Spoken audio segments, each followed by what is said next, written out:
Li Mei's Sword of Destiny. Chapter 1390. Shua. Suddenly, Qin Feiyong waved his hand, and the white-eyed wolf appeared. I haven't come out to play for so long. I wonder if anyone still remembers me now? The white-eyed wolf scanned its surroundings, its eyes filled with hope. This closed-door training was the longest in its life. However, it was very satisfied with the results of its closed-door training. 3-star War Emperor. He was only one step away from catching up to Qin Feiyong. Qin Feiyong rolled his eyes at it and said, "Stop acting cool, quickly deprive them of their battle souls, and give them a show of strength. You're looking down on me, right? What show of strength?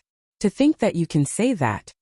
At the very least, I was once an invincibly handsome wolf whose name spread all over the world. Making them afraid, making them despair is my style, understand?" The white-eyed wolf said with dissatisfaction. "I think it's notorious." Qin Feiyong was speechless.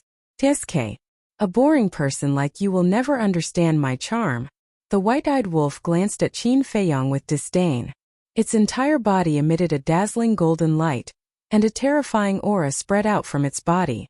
Charm. Qin Feiyong's face twitched. He really couldn't tell what kind of charm this ruffian wolf had. What aura? At the same time, sensing the Wolf King's aura, Zhuge Wuhou and the others' faces were filled with bewilderment. This aura was actually not very strong, but it gave them a great sense of danger. "Come out!" The white-eyed wolf roared, and a bright golden light soared into the sky. The next step was smooth. Between heaven and earth, a huge beast's shadow appeared. However, they were unable to see its true appearance clearly. They could only see a blurry outline, and could not tell what kind of beast it was. At this moment, not only Zhuge Wuhou and the others, but the entire Zhuge family, and even the entire inner city, couldn't help but feel a sense of fear. That enormous beast's shadow was like an ancient giant beast that had descended into the world. It was indomitable and intimidating in all directions. "You pieces of trash dare to activate your fighting soul in front of me. You don't know your place. Take it away." The white-eyed wolf looked at Zhuge Wuhou and the others, his eyes filled with contempt. As it roared, the golden beast suddenly opened its mouth, and a gust of wind blew.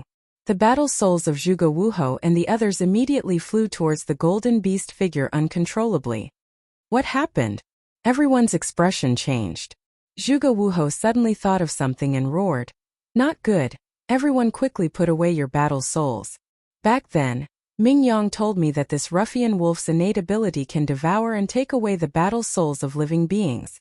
When Zhuge Nanhua and the rest heard this, their faces turned pale and they immediately withdrew their fighting souls. However, the people of the invincible Black Army were all small fries and were not worth worrying about. At this point, shockingly, a bloody kill character appeared between Qin Feiyong's eyebrows. His whole person instantly seemed to have transformed into a killing god. That terrifying, monstrous, murderous aura was like a tide, toppling mountains and overturning seas. It instantly enveloped the Zhuge family.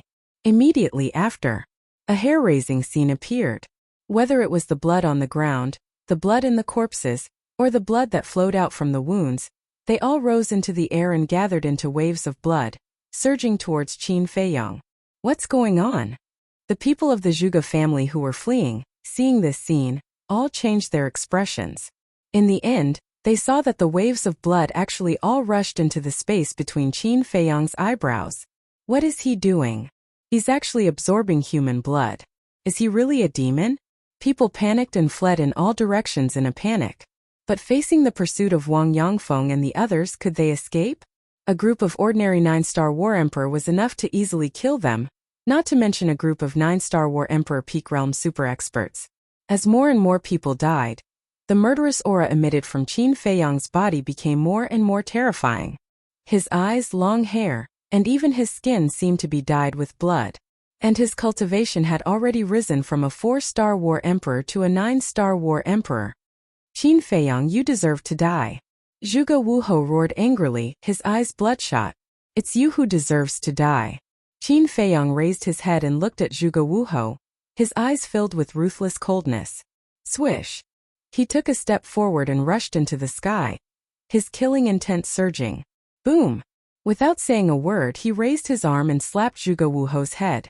Although Zhuge Wuho's strength was not bad, under the attacks of the thunder leopard and the other two beasts, he was already an arrow at the end of its flight. How could he withstand Qin Feiyong's palm strike? There was no suspense. With a kacha sound, Zhuge Wuho's head exploded, and his flesh and blood flew everywhere. The blood that flowed out was all absorbed by the word kill. Father! A sorrowful roar resounded through the sky and earth. Qin Feiyong looked towards the source of the voice and saw a group of young men with extraordinary temperaments flying over from afar like lightning. On their clothes there was the symbol of the war god temple. And the person who was roaring in grief was none other than Zhuge Mingyang. I was just about to look for you, but I didn't expect you to deliver yourself to me. Qin Feiyong muttered, his eyes flashing with killing intent. Bastard!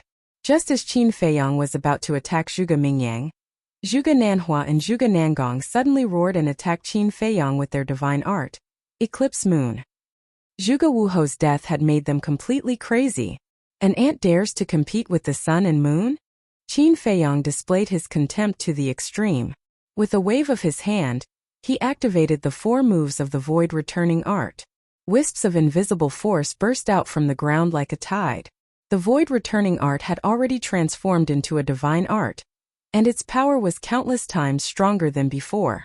When the 4 moves were used together, it could destroy heaven and earth. Although Zhuge Nanhua and Zhuge Nangong were super experts at the peak of the 9-star combat emperor realm, they were already seriously injured.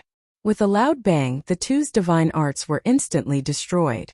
The invisible energy carried monstrous divine power and mercilessly pounced on them. Accompanied by 2 shrill screams, the 2 of them splashed their blood in the sky. Their blood was also absorbed by the word kill. Great-grandfather, seeing Zhuge Nanhua and Zhuge Nangong die in front of him, Zhuge Mingyang roared in grief and his face was filled with hatred. A purple-clothed young man next to him stared at Qin Feiyong and suddenly said, Qin Feiyong's current power is too terrifying, let's go. I'm not leaving. I want to avenge my father and great-grandfather. Zhuge Mingyang roared. The purple-clothed young man raised his eyebrows and directly knocked Zhuge Mingyang unconscious. Then he carried Zhuge Mingyang and turned around. With a mysterious step, he left without looking back.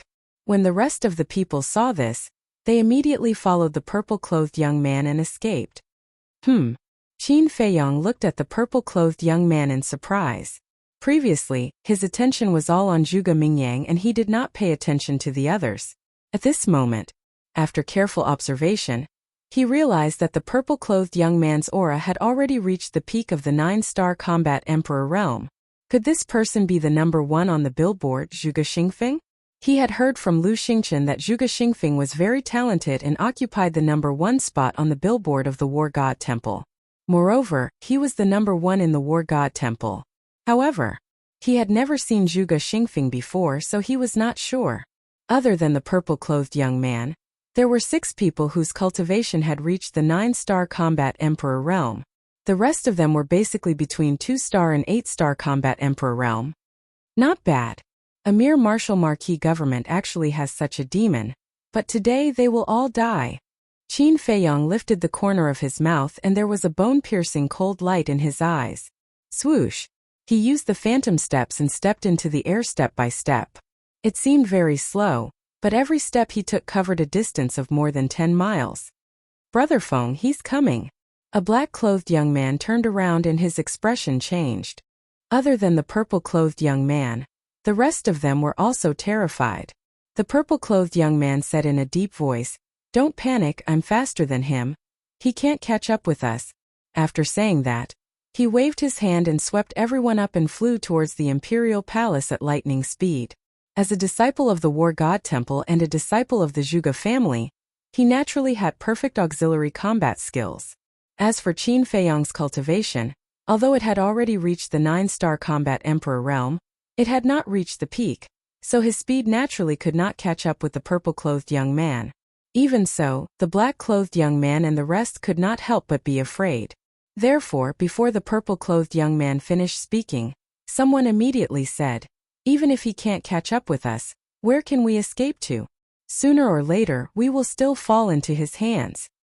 What's the hurry? Before coming, I have already sent a message to Ancestor Yun. He will definitely come back to save us." Now, let's go to the back mountain of the imperial palace.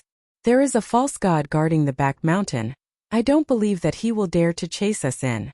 As long as Ancestor Yun and Emperor Hong return, it will be his doomsday. Chapter 1391. Back mountain of the imperial palace. Qin Feiyong's eyes flickered. The purple-robed youth and the others did not use voice transmission, so he heard every word. There was indeed a pseudo-god guarding the back mountain. However, these self-sealed pseudo-gods needed a large amount of blood to be awakened. Before they were awakened, they were like Zhuge Shunfeng, not a threat at all. Even if there was a battle beside them, they would not know. So, there was nothing to worry about. Qin Feiyong walked step by step in the void, his blood-red hair fluttering and his murderous aura soaring to the sky. He was a living god of death. Everywhere he went, there were cries of pain. Those who were shrouded by the murderous aura had their blood spurting out uncontrollably from their pores. This was the power of the kill formula when used to the extreme. Even if there were no wounds on their bodies, Qin Feiyong could still snatch the blood in their bodies. However, Qin Feiyong did not kill these people, only snatching half of their blood. Finally, the purple-robed youth and the others entered the sky above the back mountain. Boom! At this moment, Qin Feiyong's cultivation suddenly soared to the peak of the 9-star combat emperor realm. However, it was still Qin Feiyong's main body that was controlling the corporeal body. Because the increase from a 4-star combat emperor to a 9-star combat emperor was only 5 small realms, it was still within his range of tolerance, so there was no need for the inner demons to appear. What?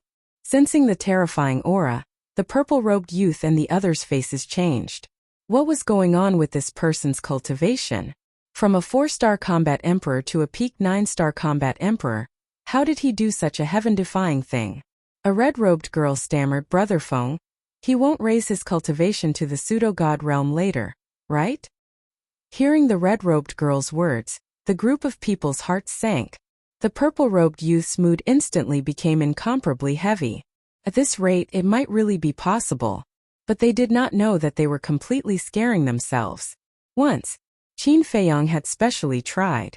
Although the kill formula was heaven-defying, it could not superimpose his cultivation to the pseudo-god realm. Whoosh! Qin Feiyong also entered the back mountain of the imperial palace openly. None of the Kirin army, who were guarding the back of the mountain, dared to block the way.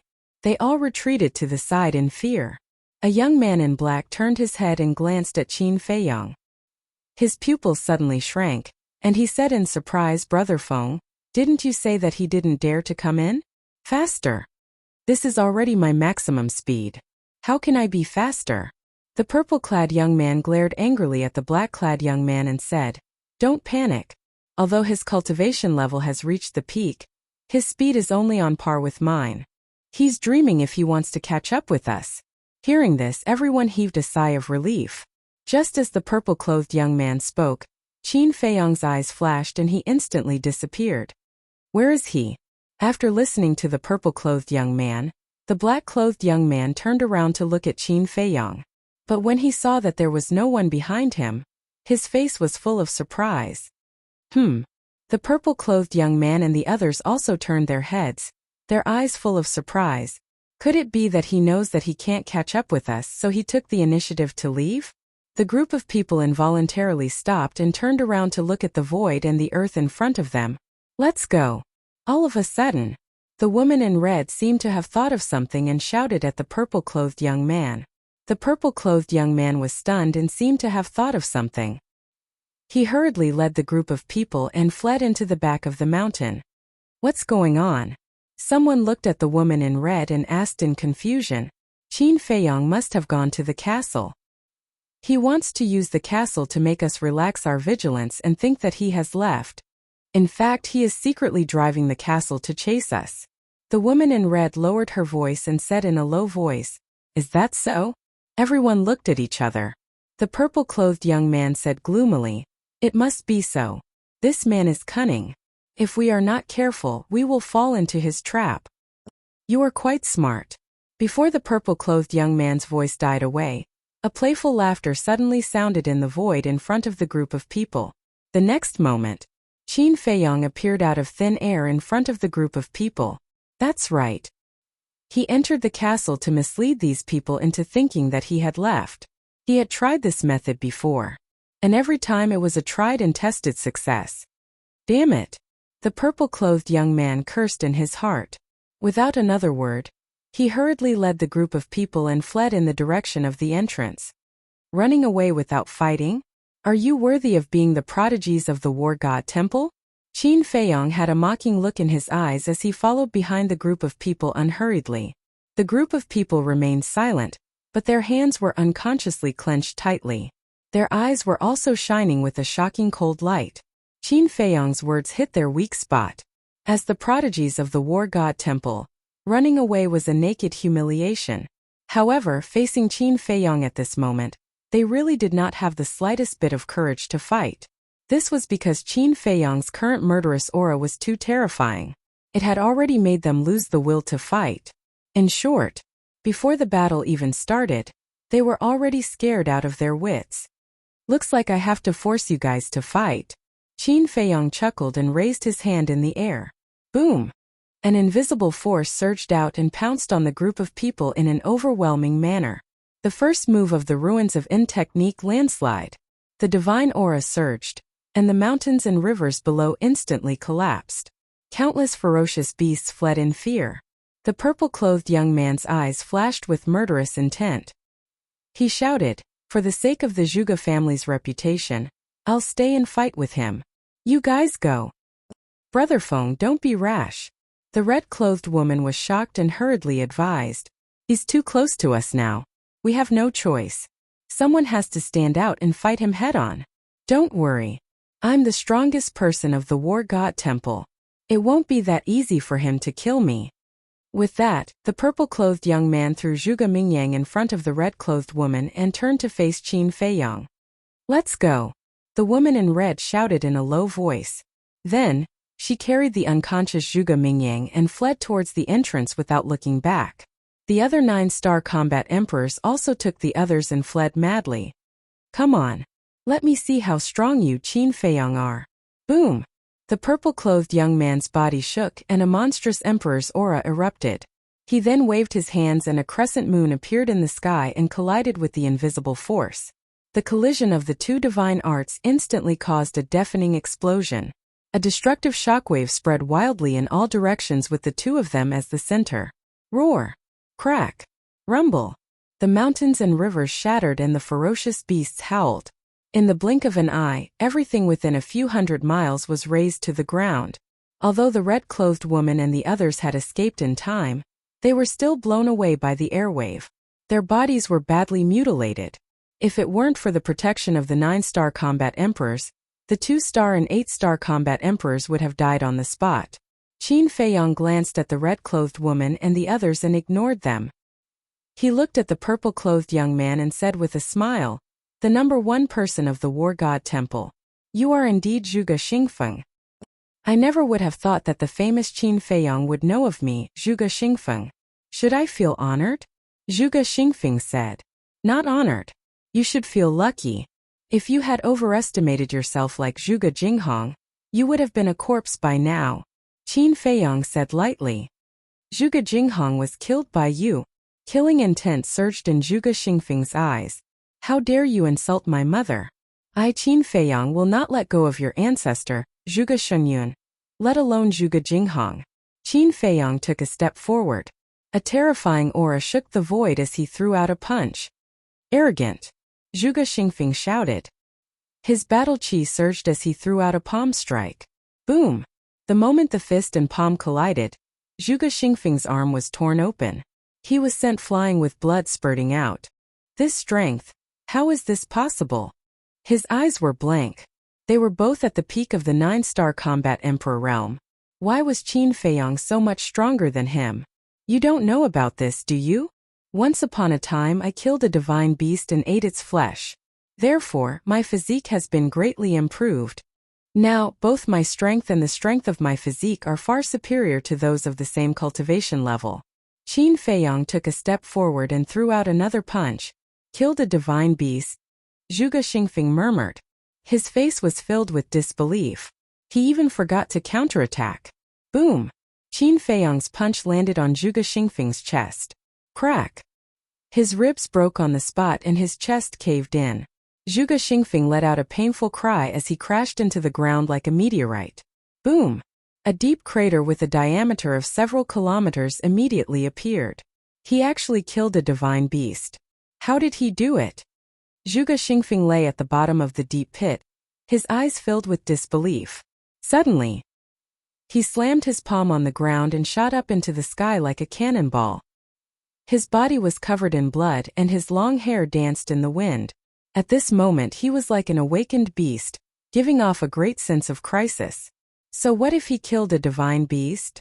I, Zhuge Xingfeng, defeated countless geniuses of the War God Temple, and reached the top of the wind cloud list.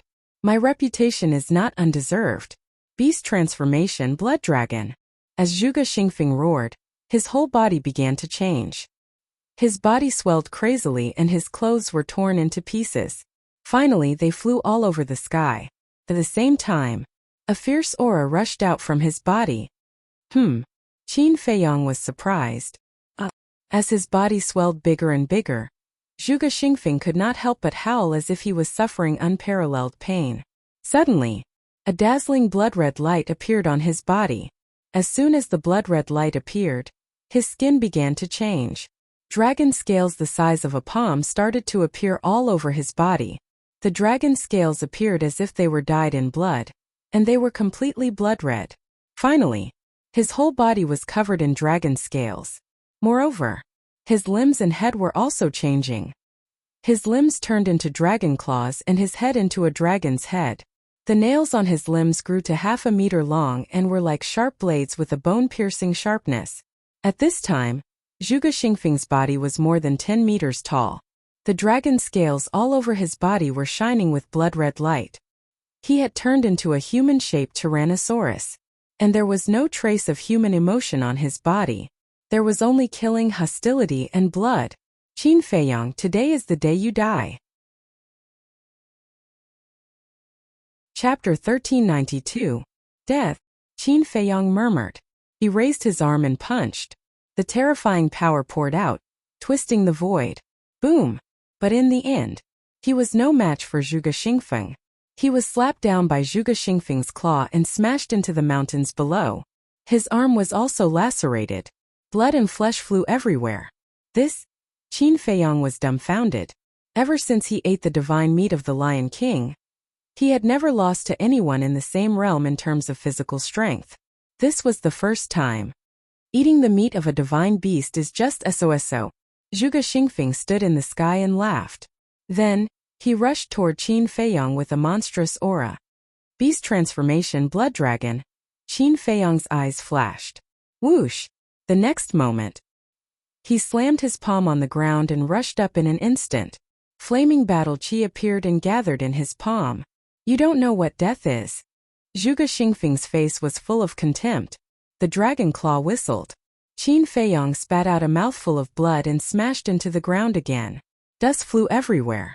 Furthermore, those sharp claws left a shocking wound on his body that was so deep that his bones could be seen. The purple-gold dragon blood gushed out like a small stream.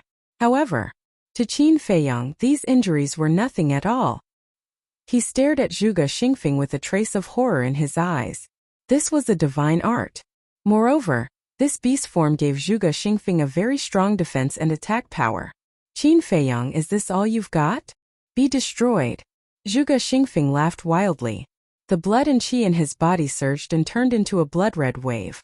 It carried the power to destroy the world and blasted toward Qin Feiyong. I was just testing the power of your divine art. Why are you so arrogant? Qin Feiyong suddenly stood up and smiled disdainfully.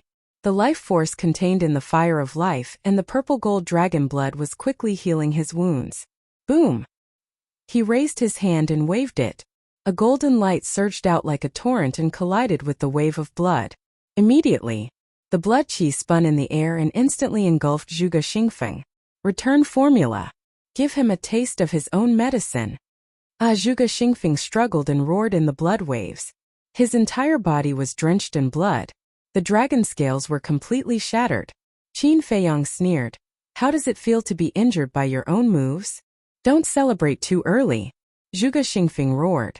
Following closely, a mighty divine aura rushed out from the blood waves. The blood wave instantly collapsed. Zhuge Xingfeng appeared in front of Qin Feiyang.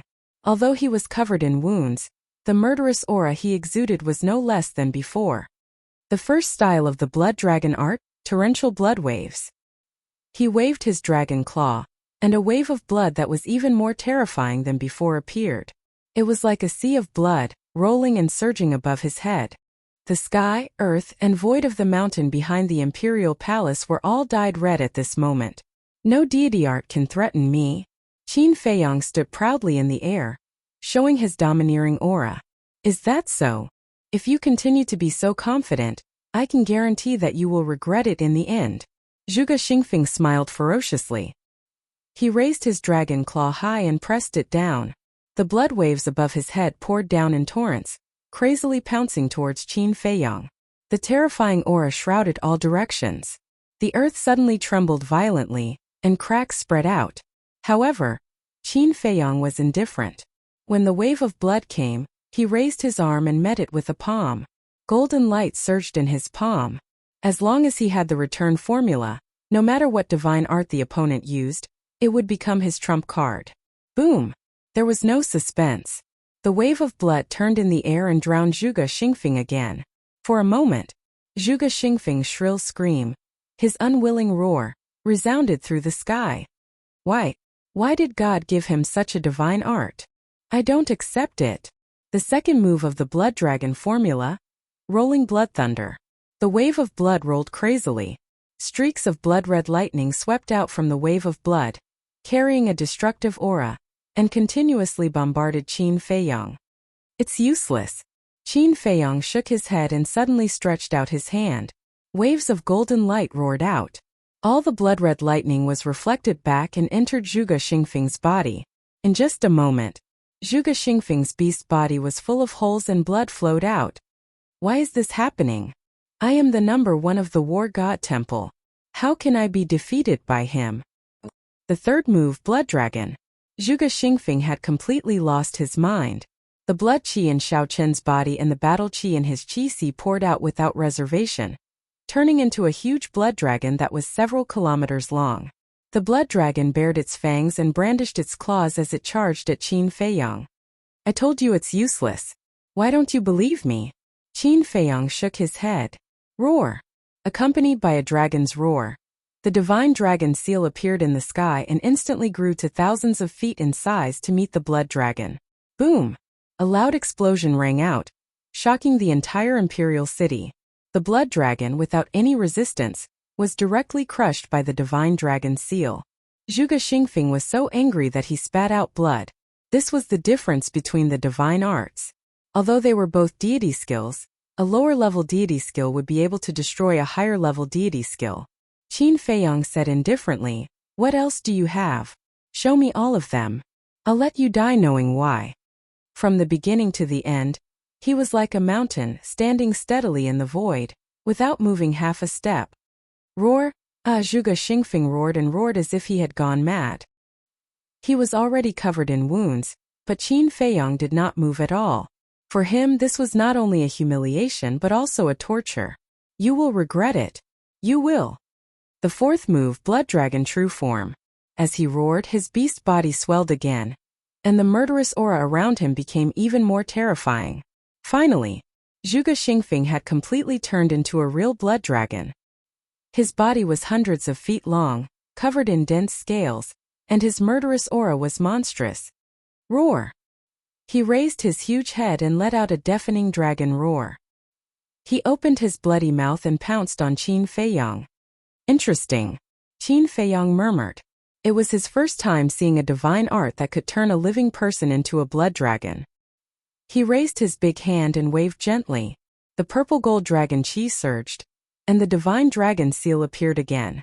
With monstrous dragon power, it cut through the sky and collided with the blood dragon that Zhuge Xingfeng had turned into. Roar!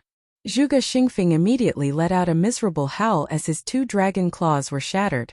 Break! However, he did not retreat half a step. He raised his huge dragon tail and slapped at the divine dragon seal. With a boom, the divine dragon seal was smashed into pieces. Qin Feiyong's body trembled slightly, and a trace of blood flowed from the corner of his mouth. Not bad. You can compete with the first move of the divine dragon technique. However, the divine dragon technique still has 3 moves. How many can you withstand?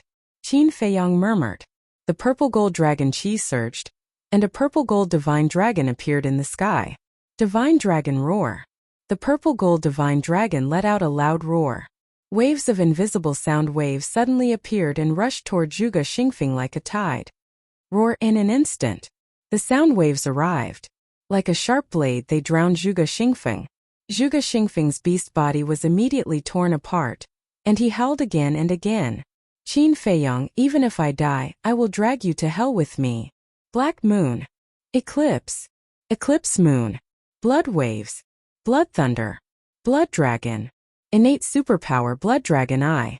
Zhuge Xingfeng roared unwillingly. In the blink of an eye, he had evolved all the divine arts and even activated his fighting soul. His fighting soul was also a blood dragon. In an instant, the entire back mountain of the imperial palace was drowned in divine power. Countless beasts fled at the sight of this. The Kirin army guarding the entrance, as well as the red-clothed woman and others who had fled to the entrance, all looked in the direction of Qin Feiyong and Zhuge Xingfeng in horror. What a terrifying aura! But they also knew that Zhuge Xingfeng had reached the end of his road. With you, Qin Feiyong, to die with me, even if I die, it will be worth it. Zhuge Xingfeng laughed again and again. With all the divine arts and fighting soul, he forcibly shattered the sound waves and charged toward Qin Feiyong. But Qin Feiyong was very calm. There was even a hint of appreciation in his eyes. If he remembered correctly, Zhuge Mingyang had only inherited the first and second moves of Eclipse Moon. But this person had obtained the third move. No wonder he was the number 1 in the War God Temple. However, he would not show mercy to his enemies. Boom! Qin Feiyong raised his arm and pointed to the sky. There was a sudden loud noise in the sky. The wind suddenly blew, lightning flashed, and thunder rumbled.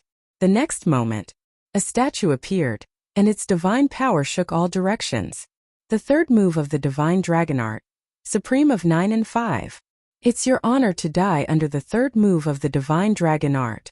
Qin Feiyong smiled coldly and waved his hand. The statue raised the broken sword and slashed toward Zhuge Xingfeng. This slash was about to split the void. Stop! But at this moment, an old voice resounded from the depths of the cave. Following closely, a magnificent godly aura surged toward Qin Nan like a thunderbolt, drowning the sky. Qin Feiyong raised his eyebrows. He had actually awakened the fake god in the depths. However, not only did he not stop, the murderous intent in his eyes became even more terrifying. The broken sword fell mercilessly, and the sharpness was destructive. Zhuge Xingfeng's divine arts and fighting soul were instantly turned into ashes. Zhuge Xingfeng's beast body was also split in half by the sword, and blood stained the sky. From now on, Zhuge Xingfeng will no longer exist in this world. Qin Feiyong smiled coldly, turned around and used phantom steps, and rushed toward the entrance without looking back. The emperor's statue dissipated as well. Soon, an old man in black descended above the broken mountain range, looking at Zhuge Xingfeng's corpse with a strong murderous intent in his eyes. Qin Feiyong, why did you come back?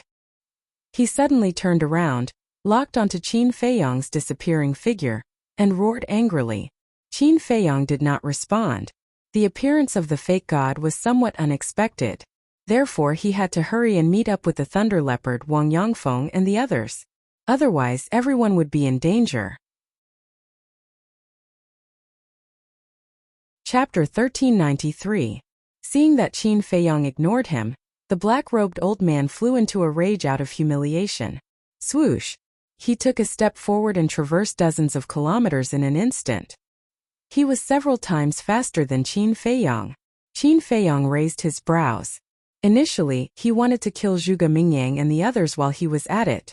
That was because he knew that Zhuge Mingyang and the others would definitely stop at the entrance and watch. However, it seemed that he could not do that now. The black-robed old man was too fast. He would probably catch up to him before he could reach the entrance. I have to admit that you're really lucky. Qin Feiyong muttered and immediately took out a teleportation gate. This was not the first time he wanted to kill Zhuge Mingyang, but someone would disrupt his plans every time. Boom! However, just as he was about to open the teleportation gate, a deafening sound suddenly came from the entrance. Following that, screams of pain and despair could be heard. Qin Feiyong was bewildered.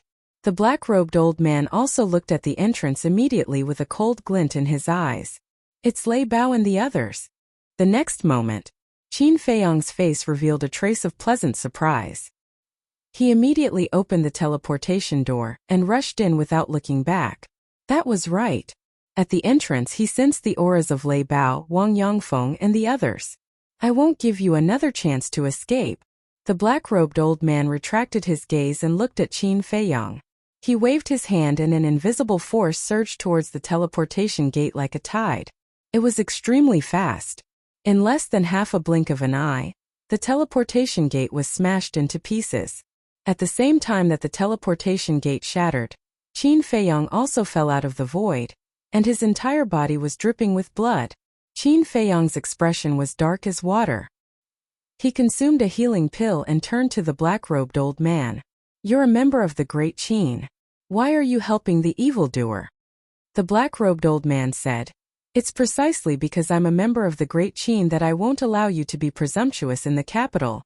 I'm presumptuous? Haha, Qin Feiyong threw his head back and laughed maniacally. Everything he had done was for Great Qin's safety, but now these people viewed him as an evil person. How pitiful. Stop struggling and obediently surrender. Wait for Lord Emperor Hong's punishment so that you won't suffer any more physical pain. The black-clothed old man advised. In your dreams.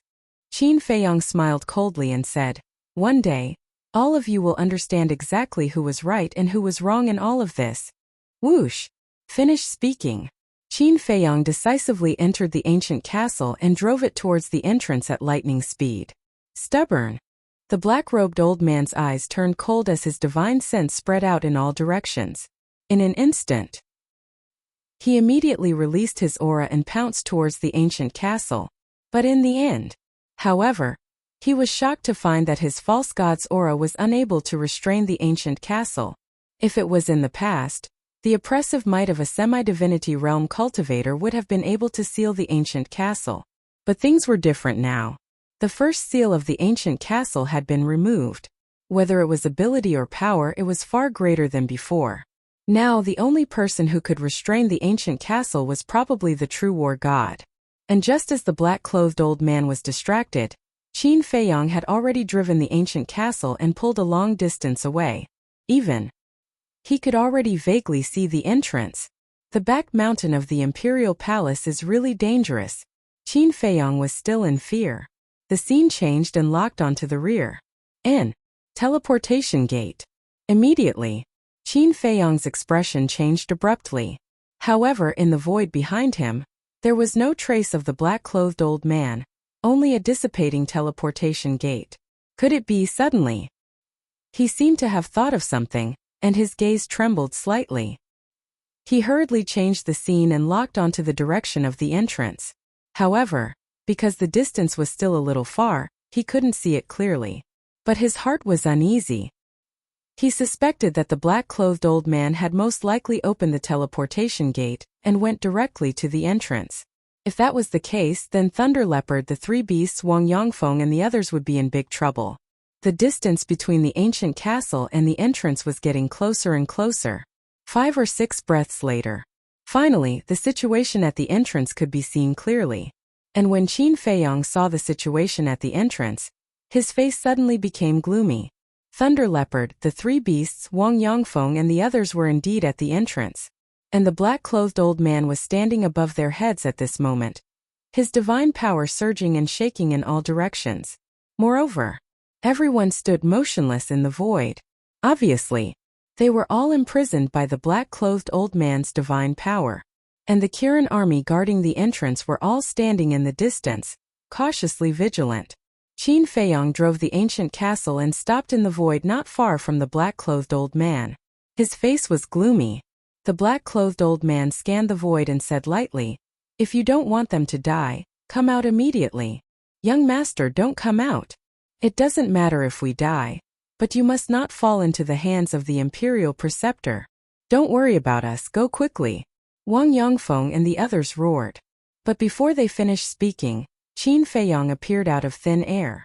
The black-clothed old man looked at Qin Feiyong and said, "As the rumors say, you are indeed a person who values friendship and righteousness, but sometimes being too loyal will get you killed." Qin Feiyong ignored him and lowered his head to look down. On the ground below, there were corpses lying quietly, still bleeding. They were the group of people who were with Zhuge Xingfeng before. Qin Feiyong glanced at them one by one and raised his eyebrows slightly. He looked at Wang Yongfeng and the others and asked, "Where's Zhuge Mingyang? Why don't I see his body?" Everyone was stunned. Wang Yongfeng asked, "Didn't you kill him?" Qin Feiyong shook his head. Wang Yongfeng said, "When we came we didn't see him either. We thought you had already killed him." Qin Feiyong raised his eyebrows. It seemed that Zhuge Mingyang had been escorted away in advance. "Qin Feiyong, do you think I don't exist?" The black-clothed old man was furious. How dare he talk about Zhuge Mingyang unscrupulously in front of him? What did that put him in? He was a fake god after all. Couldn't they show him some respect? Noisy. However, facing the black-clothed old man's anger, Qin Feiyong was not nervous at all. Instead, he shouted at the black-clothed old man ruthlessly. The black-clothed old man was dumbfounded. Was there something wrong with this kid? How dare he scold him? Did he know what kind of situation he was in now? The Kirin army was also dumbfounded. This guy's courage was indeed not for show. Qin Feiyong looked at the black-clothed old man and said indifferently, "Do you think I escaped into the castle because I was afraid of you? If not because you were afraid of me, then why?" The black-clothed old man frowned and asked, "It's because I don't want to kill you. After all, you're loyal to the great Qin. You're just being confused by the state preceptor." Qin Feiyong said. In fact, he was pretending to be calm, because at this time he couldn't show the slightest bit of guilt or panic. Otherwise, it would lead to a fatal disaster. "You don't want to kill me?" The black-clothed old man was petrified again. Was there something wrong with this kid's head? Is your memory that bad? It seems that I have to remind you. Who saved me not long ago in the central square? Qin Feiyong sneered. Hearing this, the black-clothed old man's eyes trembled. He quickly scanned the void, his eyes full of vigilance. "You remember now, right? Although Elder Qin and Lu Xingchen are not here now, I still have 10 fake gods with me. They are hiding nearby now, watching you. As long as I give the order, the entire imperial palace will be destroyed in an instant.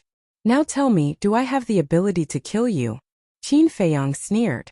The black-clothed old man's heart sank.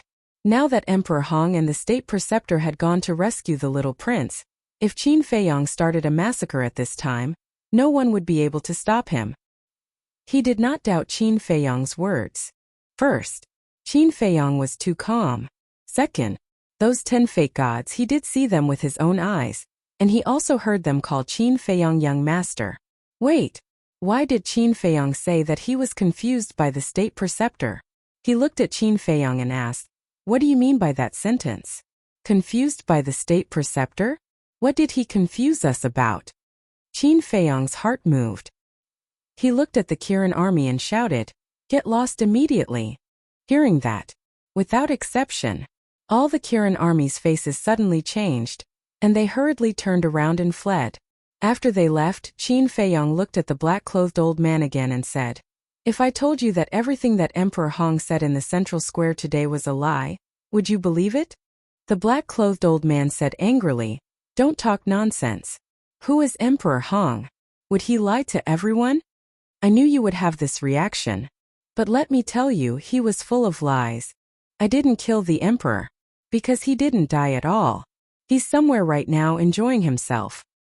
I didn't steal the imperial jade seal either. I snatched it from the emperor's hands in broad daylight. Also, Old Qin and the commander of the Kirin army did not betray them, because they are the same as you, loyal to the great Qin." Qin Feiyong said. The black-clothed old man's face was stunned. After a long time, he finally recovered and asked, "Are you sure that His Majesty is not dead?" "Yes. The incident of the emperor being killed in the imperial study was purely a trap set by the emperor himself. Qin Feiyong nodded. Why did he do that? Where is he now? The black-clothed old man frowned. I don't know why he did that. As for where he is, I don't want to talk too much. If you have the chance, you can ask old Qin and the commander of the Kirin army. They all know. Qin Feiyong said. The black-clothed old man's eyes showed a hint of struggle. He really didn't know whether he should believe Qin Feiyong's words or not. Whether you believe it or not, you must release him today. Otherwise, I will slaughter the entire imperial palace. Don't doubt my words. I believe that you have already understood my character from the mouths of others. Since I dare to say it, then I will definitely do it. As for the imperial preceptor and Emperor Hong, in order to rescue the little prince, I'm afraid they won't be able to return for a while. Qin Feiyong said indifferently. The black-clothed old man's pupils constricted, and he said in a deep voice, using the little prince to trick the imperial preceptor and Emperor Hong, and slaughtering the entire Zhuge family, you really know how to scheme. You flatter me. But have you thought about it?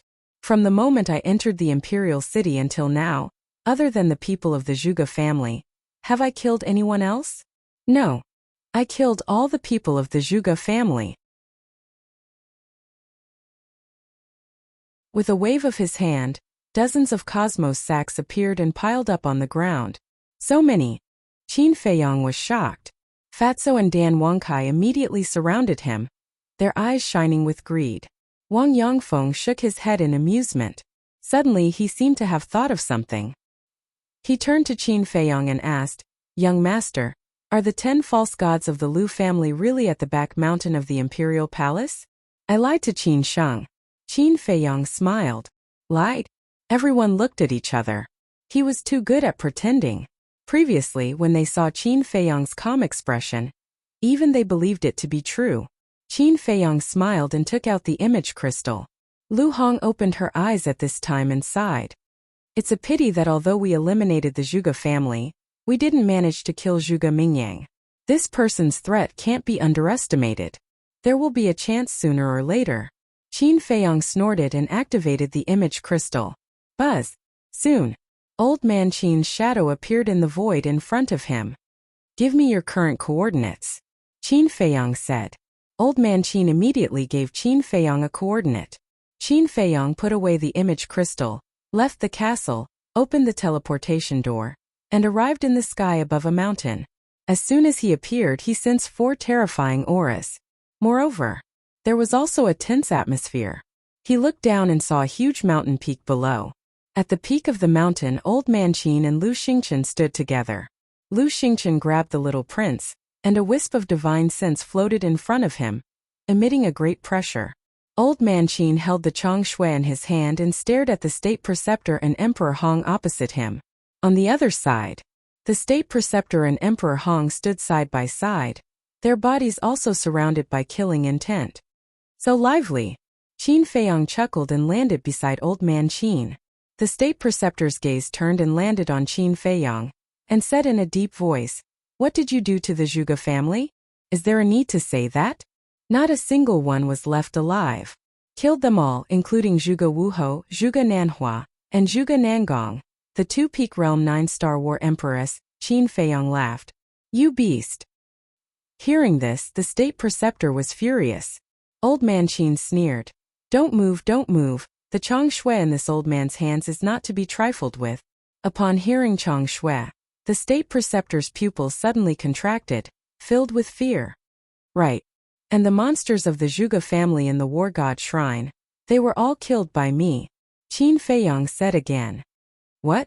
The state preceptor's body trembled and asked, What about Zhuge Xingfeng and Zhuge Mingyang?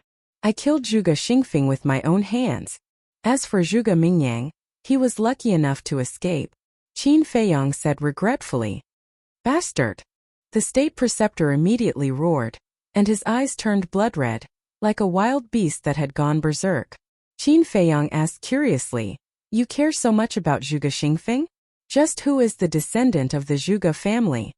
The state preceptor turned a deaf ear to him and said sinisterly, Just you wait, this state preceptor will definitely make you pay with your blood. I'm waiting every day. Bring it on at any time. Qin Feiyang sneered. This time, Emperor Hong said expressionlessly, your goal has been achieved. It's time to let the little prince go. Qin Feiyang waved his hand and said, return it to them. Catch it well. If you fall to your death, I won't be responsible. Lu Xingchen laughed coldly, picked up the little prince, and threw him towards Emperor Hong. The little prince was currently in a coma and didn't know anything. Emperor Hong hurriedly stepped forward and reached out to hug the little prince. Seeing that the little prince had only fainted, he heaved a sigh of relief. Bastard, die.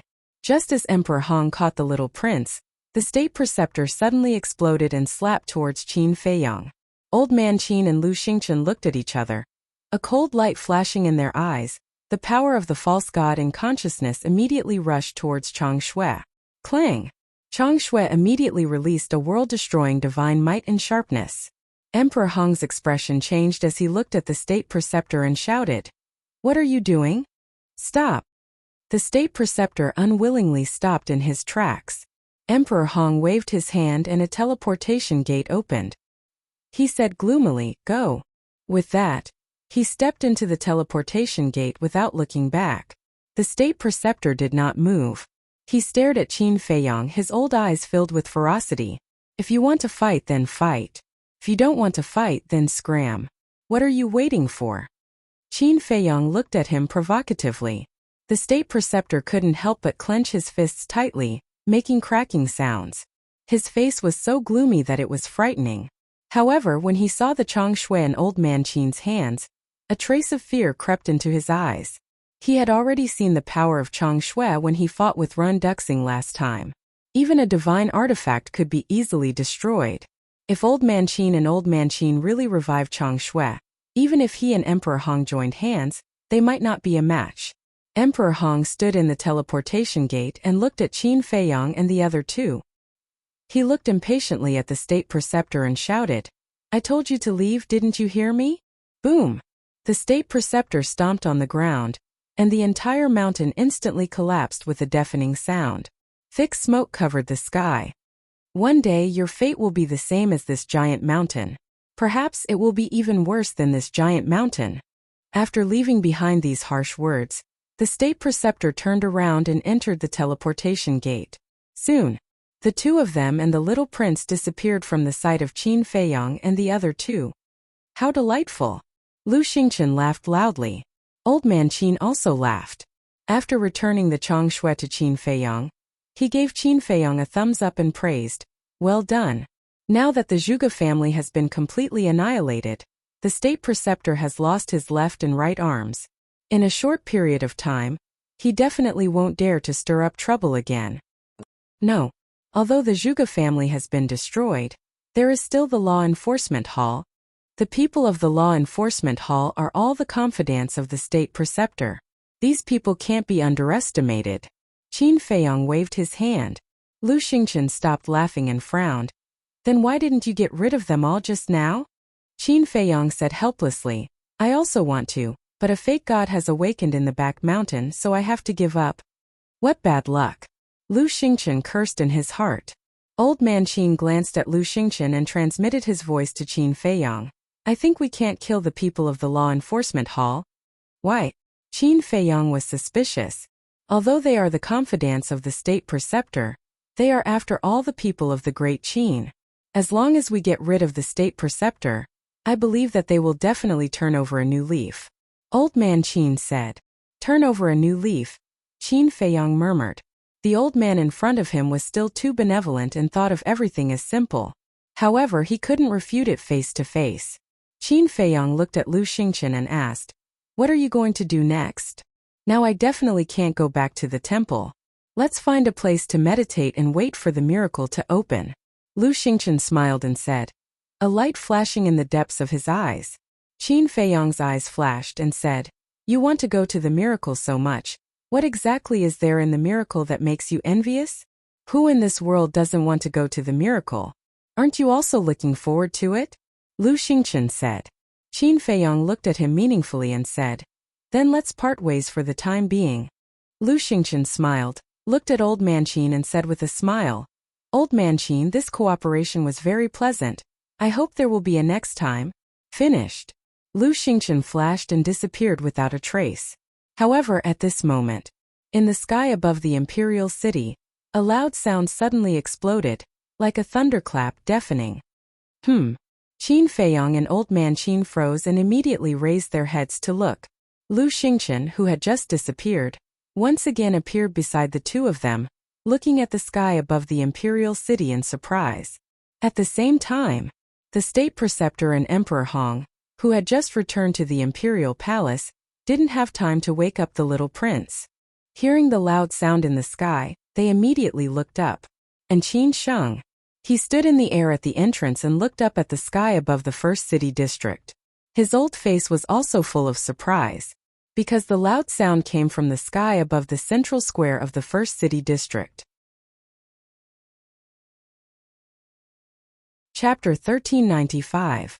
The loud sound was like thunder, and the lingering sound rumbled, echoing over the imperial city for a long time. However, under the watchful eyes of everyone, the loud sound gradually subsided, and nothing appeared in the sky above the first city district. Everything returned to calm. What's going on? Old Qin's face was full of surprise. Qin Feiyong and Lu Xingchen on the side were also full of suspicion. Why would there be a loud sound for no reason? It's really strange. A moment later, Lu Xingchen muttered, looked at Qin Feiyong, and said with a smile, "Let's meet again when the miracle opens." After saying that, he was ready to enter the space divine object. Boom! However, at this moment, another deafening explosion erupted. It still came from the sky above the central square of the first city district. What's the situation? Lu Xingchen raised his eyebrows and looked up again. Rumble, but this time, that loud sound did not disappear, and it kept roaring over the first city district, as if the sky was falling and the earth was splitting, deafening. At this moment, there were also countless people gathered in the central square. Everyone raised their heads one after another, looking at the void above, their eyes full of suspicion. Look, the void is twisting. Suddenly, someone pointed to a certain void and roared. Immediately, everyone looked at the void that the person pointed to, and their faces changed greatly. That void was indeed twisting. Moreover, it was spreading crazily in all directions. In the end, the entire sky above the square trembled violently. That scene, coupled with the endless rumbling sound, felt like some peerless monster was born. Swish! Above the fragrant moon house, two figures suddenly appeared. It was the imperial preceptor and Emperor Hong. What the hell is going on? The imperial preceptor raised his eyebrows. This kind of thing has never happened before, and this old man doesn't know. Emperor Hong shook his head.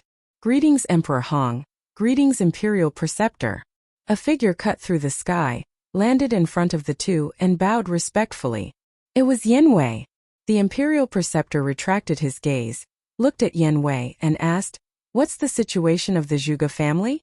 "It's all gone, leaving only ruins." Yen Wei sighed. Damn it. The imperial preceptor clenched his fists and gritted his teeth. He looked as if he wanted to eat someone. The ancestors of the Zhuge clan were marquises personally conferred by the late emperor. They have been passed down from generation to generation. Qin Feiyong massacring the Zhuge clan is tantamount to offending the late emperor's divine might. Lord Emperor Hong, please punish Qin Feiyong severely and give the Zhuge family justice. Yen Wei's eyes flashed, and he knelt in front of Emperor Hong, crying out in grief. The imperial advisor glanced at Yen Wei, then faced Emperor Hong and cupped his hands. "My lord, please forgive my subordinate's offense and rudeness, but what he said is reasonable. If Qin Feiyong is not eliminated, I'm afraid it will be difficult to convince the masses." Emperor Hong remained silent. Also, before the previous emperor left, he left behind an imperial order. The 100 martial marquises of the Great Qin cannot be more or less. Therefore, this lowly one earnestly requests Lord Emperor Hong to allow Zhuge Mingyang to inherit the position of Zhuge Wuhou. Yen Wei said again, "Let Mingyang inherit the position of Martial Marquis?" The imperial advisor was slightly stunned. Although Zhuge Mingyang is young, he is the only child left in this world by Zhuge Wuhou. Furthermore, Zhuge Mingyang's talent is obvious to everyone. For him to inherit the position of Zhuge Wuhou, this lowly one believes that it is the most suitable. Yanwei said. Hearing these words, the imperial advisor couldn't help but secretly give a thumbs up to Yanwei. He also liked Yanwei more and more. Emperor Hong pondered for a moment, then nodded and said, "The position of Marshal Marquis of the Zhuge family cannot be left vacant for too long. This old man will seriously consider your suggestion." Yanwei was overjoyed, and knelt in the air. "Then this lowly one will represent the dead Zhuge family to thank Lord Emperor Hong. You may rise." Emperor Hong said. "Yes." Yanwei stood up and respectfully stood behind the imperial advisor. Emperor Hong glanced at Yanwei, then looked at the imperial advisor and smiled. "I didn't expect that there would be such a sensible person by your side. You're too kind." The imperial advisor hurriedly waved his hand and said, "Lord Emperor Hong, don't blame him for talking too much. He is indeed a bit talkative." Emperor Hong said. Yanwei's face immediately revealed a trace of nervousness. Originally, he wanted to perform well in front of the imperial advisor, and let the imperial advisor trust him more. But he didn't expect that he would actually anger Emperor Hong. However, although he is a bit talkative, what he said and what he thought were all reasonable. My great Qin also needs a talent like him who dares to speak and do. Nurture him well. In the future, he will definitely become your right-hand man. Emperor Hong looked at the imperial advisor and said with a smile. The imperial advisor was stunned. He never thought that Emperor Hong would actually say such words. After coming back to his senses, he hurriedly looked at Yanwei and said, "Why haven't you thanked Lord Emperor Hong?" Yanwei quivered and hurriedly bowed. "Thank you, Your Excellency." Emperor Hong nodded his head and raised his head to look at the void above again. The imperial advisor glanced at Emperor Hong and transmitted his voice to Yanwei. "Your performance this time is very good. After settling the matters at hand, this old man will reward you with a divine art." Divine art? Yanwei's body trembled, and he secretly said, "Your Excellency, did this subordinate hear wrongly?" "No," the imperial advisor said. Yanwei was wild with joy and hurriedly thanked. "Many thanks for Your Excellency's kindness of grooming. From today onwards, this lowly one will definitely do my best for Your Excellency, until my death." This was truly a meat pie falling from the sky, too unexpected. Similarly, it also meant that the imperial advisor already completely trusted him, and was prepared to nurture him as a trusted aide. Just as Yanwei was secretly rejoicing, in the void not far away, another 3 figures suddenly appeared. The moment these 3 people appeared, it immediately caused a commotion. Because these 3 people were precisely Qin Feiyang, Lu Xingchen, as well as Elder Qin. After slaughtering the entire Zhuge family, they actually still dare to brazenly come to the central plaza? Do they think that Emperor Hong and the imperial advisor don't exist? The people discussed animatedly, their eyes full of fear. But within the fear, there was also some hatred mixed in. The Zhuge family was slaughtered from top to bottom. To be able to do such a tragic thing, this Qin Feiyang was truly inhumane. At the same time, sensing the auras of Qin Feiyang trio appear, Emperor Hong, the imperial advisor, and Yanwei also immediately retracted their gazes and looked at Qin Feiyang trio. Emperor Hong's expression was still indifferent, but the imperial advisor and Yanwei's faces were full of anger. The imperial advisor disregarded his status and directly shouted, "This place does not welcome beasts, scram immediately."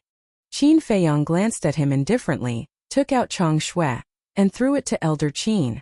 Elder Qin grabbed Chang Shui and turned his head to look at the imperial advisor without saying a word, his eyes full of contempt. Although he didn't say anything, that contemptuous attitude was enough to explain everything. "I have Chang Shui in my hands, what can you do to me? If you have the guts, then come and drive us away. See if I don't destroy you." As for Lu Xingchen, even more so, his disdain was displayed incisively and vividly.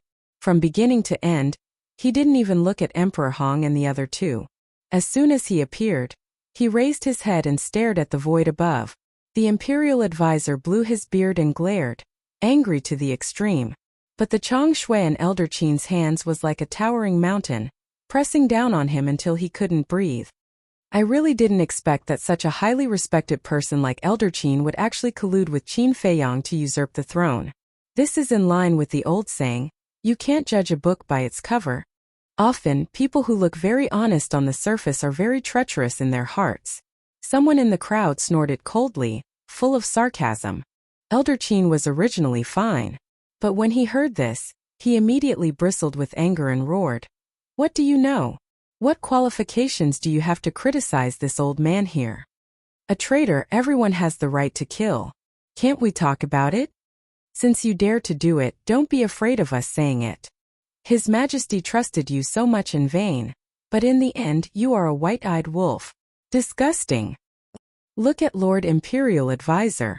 He is upright, selfless, and loyal to the Great Qin. They are both pillars of the Great Qin. Why is the difference between you two so great? The crowd began to clamor without restraint. Because with the Imperial Advisor and Emperor Hong holding down the fort, they were not afraid. Preposterous, preposterous. Elder Qin was so angry that he was about to vomit blood. A person who sincerely wanted the good of the Great Qin was reviled by others.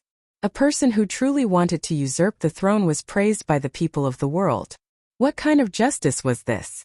The Imperial Advisor looked at all of this with a smug expression. Old man, do you see that? This is a method. Although I lost a lot, I gained the hearts of the people. And you? Now you are like a rat crossing the street. Everyone is shouting to beat you up. Do you feel very sullen in your heart? The Imperial Advisor sent a message to Elder Qin. His words full of sarcasm. Hearing this, Elder Qin stared at the Imperial Advisor, his body trembling. Puff! Finally! He was so angry that he spat out a mouthful of blood. And Qin Feiyang and Lu Xingchen were shocked. They hurriedly looked at Elder Qin and asked with concern, Are you all right? I'm fine. Elder Qin waved his hand. Qin Feiyang looked at the Imperial Advisor and frowned. Then he retracted his gaze and said to Elder Qin in a low voice, Why do you have to be so serious? As long as you have a clear conscience, it's fine. That's right. To argue with a group of ignorant people, aren't you looking for trouble? Lu Xingchen shook his head helplessly. Looking at Qin Feiyang and Lu Xingchen's calm expressions, Elder Qin could not help but feel ashamed.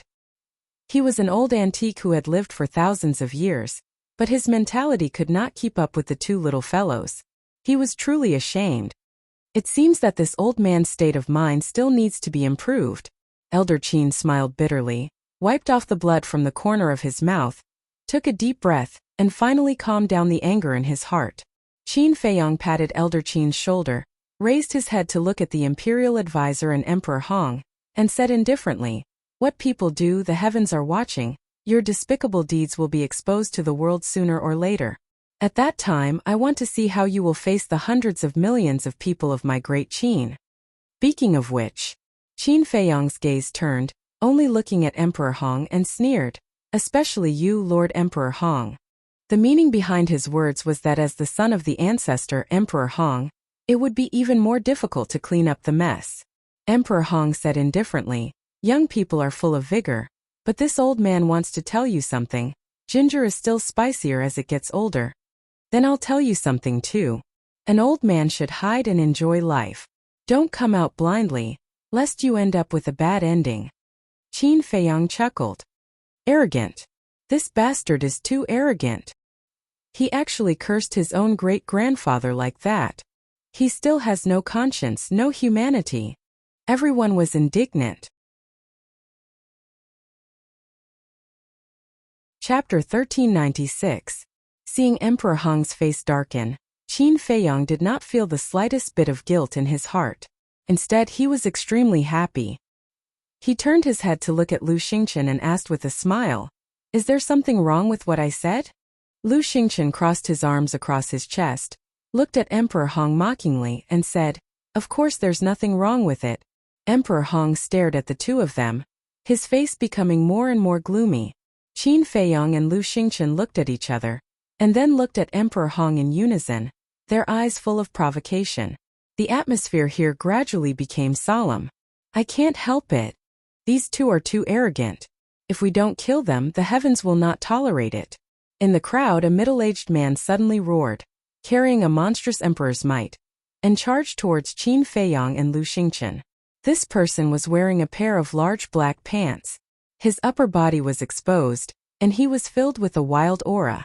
And his cultivation had reached the 9-star war emperor. Yes, kill them, get rid of evil for the people. Among the crowd, 3 more people rushed out. They were also 9-star war emperor wearing black robes. So many 9-star war emperor? Qin Feiyong was surprised. And these 4 people were all unfamiliar faces, and there were no signs on their bodies. Retreat. Almost at the same time, the Imperial Preceptor's roar rang out, and Qin Feiyong looked at the Imperial Preceptor and found that the Imperial Preceptor's face was anxious. Immediately, Qin Feiyong revealed a look of realization. Looking at these 4 people, they should be the inner hall's law enforcers. Since they were the Imperial Preceptor's confidants, then he would not be polite. Boom! He raised his hand and waved it. The first move of the ruins art landslide instantly appeared. With a terrifying divine might, it blasted towards the 4 people. You dare! The Imperial Preceptor was furious and was about to make a move. It's not your turn to interfere. But Elder Qin took a step forward and stood in front of the Imperial Preceptor. Killing intent surged in his eyes, and the Changshui in his hand was also buzzing. The Imperial Preceptor immediately became vigilant. An invisible force arrived in an instant. Accompanied by a series of screams, the bodies of the 4 people were torn apart on the spot, and blood stained the sky. One had to know. Qin Feiyong had yet to deactivate the kill formula. His cultivation had reached the peak of the 9-star combat emperor realm. With the divine art, killing 4 ordinary 9-star combat emperors was as easy as drinking water. However, this scene caused the people below to no longer dare to utter a word. He actually dared to kill in front of the Imperial Advisor and Emperor Hong? Oh my god! Does this guy have any regard for the law? Who dares to be noisy? Qin Feiyong's blood-red hair fluttered in the wind. His killing intent soared to the heavens as he coldly swept his gaze over the crowd. No one dared to look him in the eye, not even daring to breathe loudly. A moment later, Qin Feiyong finally withdrew his gaze. His big hand made a grabbing motion in the air, and the 4 people's Chenkuan bags flew up into the air and fell into his hand. In these 4 Chenkuan bags, he really did find the identity medallion of an inner court law enforcer. Qin Feiyong grinned and looked up at the state preceptor. He chuckled and said, "Sorry, I accidentally killed another 4 of your subordinates." Faced with such a blatant provocation, the state preceptor almost went mad. All of a sudden, he turned his head to look at Emperor Hong and said in a deep voice, "Your Excellency, we really can't let him continue to be so arrogant. Otherwise, the world will definitely talk behind our backs. Our great Qin Empire is incompetent." Emperor Hong looked at Qin Feiyong gloomily. He suddenly rushed into the clouds and looked down at Qin Feiyong and the other 2. He said word by word, "Come up and fight with this old man." Killing intent flashed in the state preceptor's eyes as he also rushed to Emperor Hong's side. Looking at the indifferent Qin Feiyong and the other 2, he laughed sinisterly. "It's finally as you wish. What are you still hesitating for? You want to fight? All right. This old man will accompany you." Elder Qin took a step forward. His entire body emitted a monstrous aura as he walked up to the peak of the clouds step by step. We've finally started the battle. The people below were all looking forward to it. Clang! However, right at this moment, in the sky above the plaza, a loud sound of metal colliding suddenly exploded. This loud sound was several times louder than the previous rumbling sound. Moreover, it carried an extremely strong penetrating force. Those below the 9-star war emperor had their eardrums torn apart on the spot as blood spurted out. Everyone was shocked. Just what was the birth of this thing? It was actually so terrifying. Qin Feiyong, Lu Xingchen, Elder Qin, the state preceptor, and Emperor Hong all looked towards the source of the sound. Their expressions suddenly changed. The void above the plaza was actually crazily cracking. How could this be? The void shattered. Could it be that a war god had broken through? Or was it the birth of a divine weapon? After Emperor Hong came back to his senses, he immediately shouted to the state preceptor, "Quickly evacuate the people in the first district." "What about Qin Feiyong and the others?" the state preceptor asked. "We can't control them now. If a war god really descends, then it definitely won't be a good thing." We might even need their help. Emperor Hong said in a deep voice. The state preceptor looked at Elder Qin unwillingly and roared, "Everyone, leave the first district immediately." His voice was like a loud bell, echoing in everyone's minds. At this moment, the people gathered in the first district immediately turned around and fled towards the second district. Clang! The sound became louder and louder. The entire world was trembling. Right now, not only the imperial city, but all the living beings in the imperial capital could hear this mysterious loud sound. What's going on? This sound seems to be coming from the imperial city. Could it be that Qin Feiyong is causing trouble in the imperial city again? But it shouldn't be. With his cultivation, it's impossible for him to cause such a big commotion. Everyone looked in the direction of the imperial city in bewilderment. Qin Feiyong stared at the shattered void and sent a sound transmission. Elder Qin, quickly come down and prepare to evacuate at any time. Hearing this, Elder Qin immediately swooped down and landed beside Qin Feiyong. His expression was also extremely solemn. Time passed breath by breath. Suddenly, rays of dazzling divine light emerged from the shattered space. As soon as this divine light appeared, a vast and mighty divine might immediately surged out in all directions like a waterfall with the first district as the center. This divine might is so terrifying. At this moment, not only Qin Feiyong, even Emperor Hong and the state preceptor couldn't help but feel panic. This was a divine might that surpassed the false god. It was as if a god had descended, intimidating everyone's heart. However, no one noticed that Lu Xingchen's eyes were flashing with an inexplicable light at this moment. Clang! That loud sound once again exploded, shaking the heavens and earth. Following closely, in the midst of that divine light, a giant stone door actually emerged. The stone door was 999 feet tall and 99 feet wide. Its entire body was suffused with a dark light, like a gate to hell. It stood in the sky above the first district, emitting a shocking aura. A stone door?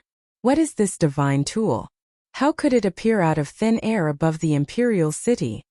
Everyone was dumbfounded. What a familiar aura. Qin Feiyong looked at the stone door and muttered to himself. Suddenly, he seemed to have thought of something.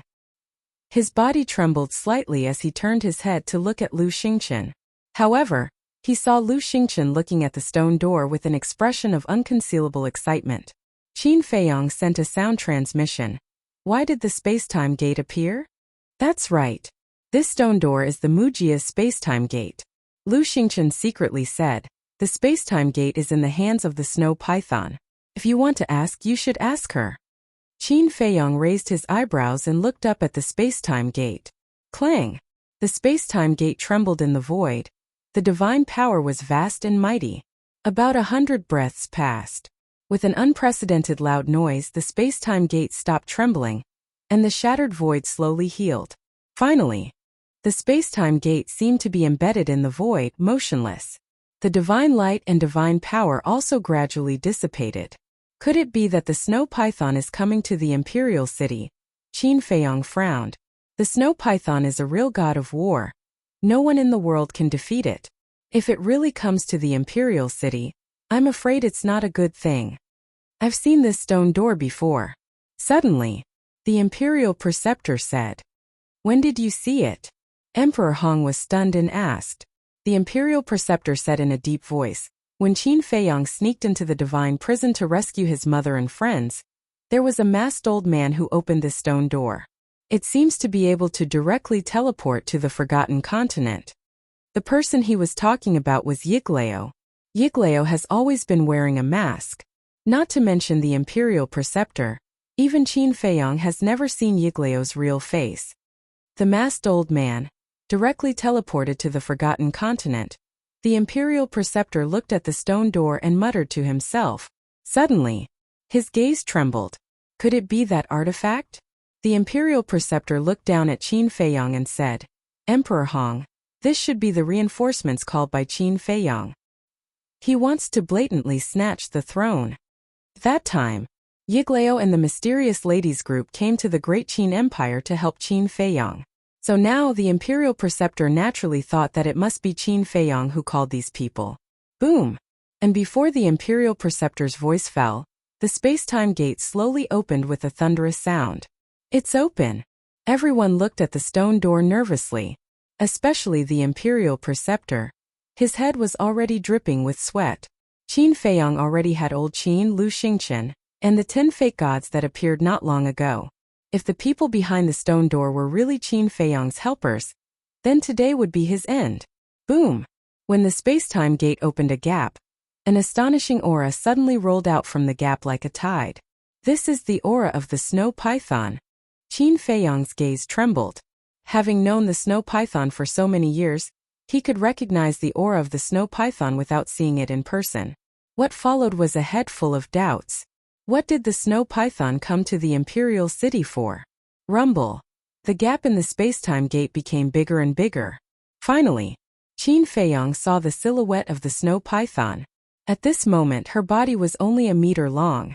Although her aura was astonishing, she did not release any divine power. She floated behind the space-time gate. Her long and narrow eyes revealed a ruthless indifference. How could it be her? When the Imperial Preceptor saw the snow python, his face suddenly turned pale. He still remembered the incident that happened in the Central Divine Kingdom. At that time, he was preparing to kill Qin Feiyong. But this snow python suddenly appeared and directly suppressed him and sent him back to the Great Qin Empire. And with his false god cultivation, he could not resist at all. So he knew very well how terrifying the snow python's strength was. This was an existence that he absolutely could not provoke. However, except for Qin Feiyong and a few others, the others had never seen the snow python before, and their eyes were filled with curiosity, because this situation was greatly beyond their expectations. Chapter 1397. Boom! A moment later, under everyone's gaze, the gate of time and space finally opened completely. The snow python's figure flashed and landed in the sky above the Imperial City. Greetings, Senior. Qin Feiyong took a deep breath, suppressed the uneasiness in his heart, and bowed to the snow python.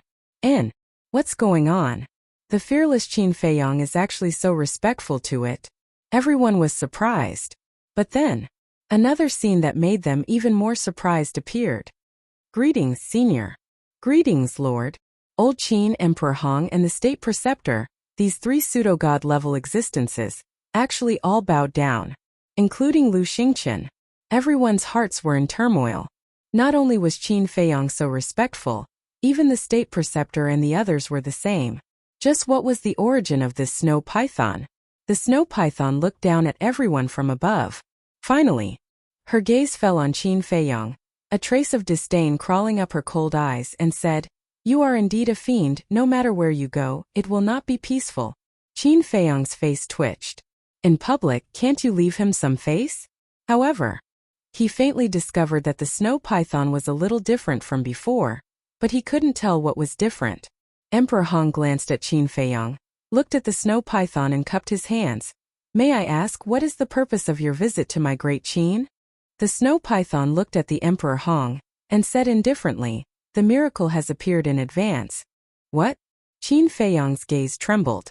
Lu Xingqian's eyes also immediately emitted a scorching light. Old Qin, the State Preceptor, and the Emperor Hong's old eyes were also filled with desire. But other than Qin Feiyong and the others, no one else knew what a miracle was. Revealing a face of suspicion, Qin Feiyong asked, "Senior, you came to the Imperial City specifically to tell us this news?" "Yes. The miracle is not personal. Whether it is the people of the Forgotten Continent or the people of the Great Qin Empire, they can all enter. So, in order to make it easier for you to enter the Divine Ruins, I have specially created a passage to the Central Divine Kingdom using the space-time gate. Before the miracles disappear, the people of the 2 continents can freely travel to the 2 continents through the doors of time and space." The snow python said. "What do you mean?" Qin Feiyong and the others were bewildered. "It means that during this period of time, the Great Qin Empire's people can enter the Forgotten Continent, and the Forgotten Continent's people can also freely enter the Great Qin Empire." Snow Python said coldly. This? Qin Feiyong and the others were shocked beyond words. The people of the 2 continents could travel freely through the space-time gate? Emperor Hong asked, "Your Excellency, according to what you said, before the miracle disappears, this space-time gate will always exist? That's right. The gate of time and space will remain here until the miracle disappears, the snow python said. Emperor Hong's face changed and he hurriedly said, "This isn't appropriate, right?" In the past, the only way to go to the forgotten continent was through the teleportation altar in the spiritual state. Moreover, the snow python guarding the altar did not allow the people of the two continents to freely enter and exit. Therefore, over the years, no matter what happened, it was the private affairs of the two continents, and they did not interfere with each other. But now the snow python used the gate of time and space to directly open a passage. And this passage was connected to the most important place of the two continents, the imperial capital, and the central divine kingdom. The most important thing was that there were no restrictions. Wasn't this the same as directly turning the two continents into one continent? Linking the two continents together, although it seemed to be a good thing, it would actually involve a lot of problems. The biggest problem was the situation. Because of the emperor, the current situation of the Great Qin Empire was already chaotic enough. The little prince had just ascended the throne. Qin Feiyong was also eyeing covetously from the side. If at this time the people of the Forgotten Continent also came to interfere, then for the Great Qin Empire, it would shake the foundation of the empire, and at the most it might be a disaster. Inappropriate? The snow python lowered its head to look at Emperor Hong and said lightly, "So, your Great Qin Empire doesn't want to go to the miracle?" "Yes." Emperor Hong nodded without hesitation, and said, "But there's no need to use the gate of time and space to connect the two continents. Then what do you think should be done?" The snow python said, "My Great Qin spirit state has a teleportation altar that connects to the Forgotten Continent. We can use the teleportation altar to enter the Forgotten Continent." Emperor Hong said. The snow python's gaze turned cold, and said, "Don't you know that this sovereign's cultivation place is on the altar? Is there a problem?" Emperor Hong was puzzled. "Nonsense. There's a big problem. You people of Great Qin go to the Forgotten Continent through the altar every day. How can this sovereign cultivate?" The snow python said angrily. Seeing the snow python angry, Emperor Hong's gaze trembled, and he hurriedly said, "I was careless, please forgive me." "Humph! Don't be ungrateful. This sovereign is doing this purely for the good of your Great Qin.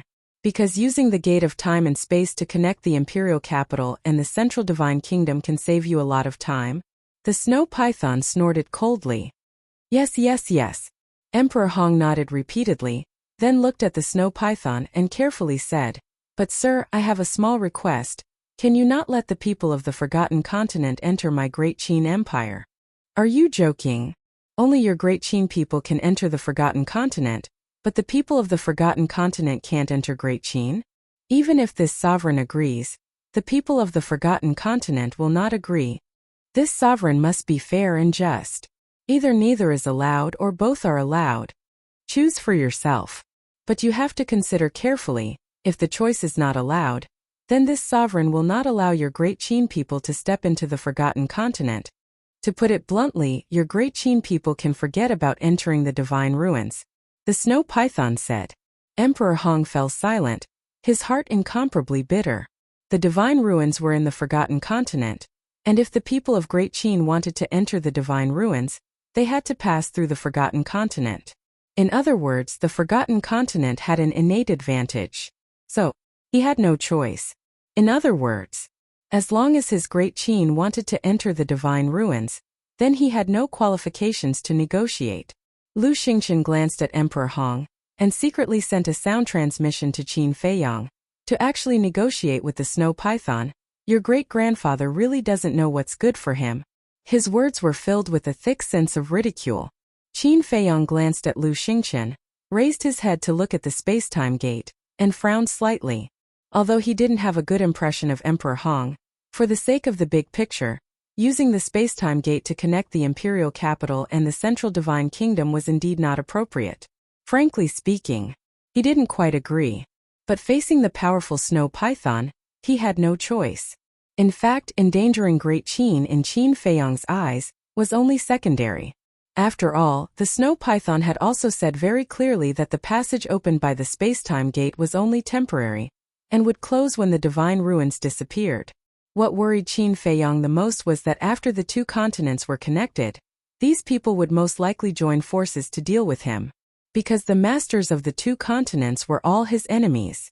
For example, the chief pagoda master, the Mu family, the imperial preceptor, Emperor Hong, and so on. Last time in the Endless Sea, he set a trap to snatch the divine crystal, and the mysterious lady would definitely not let it go.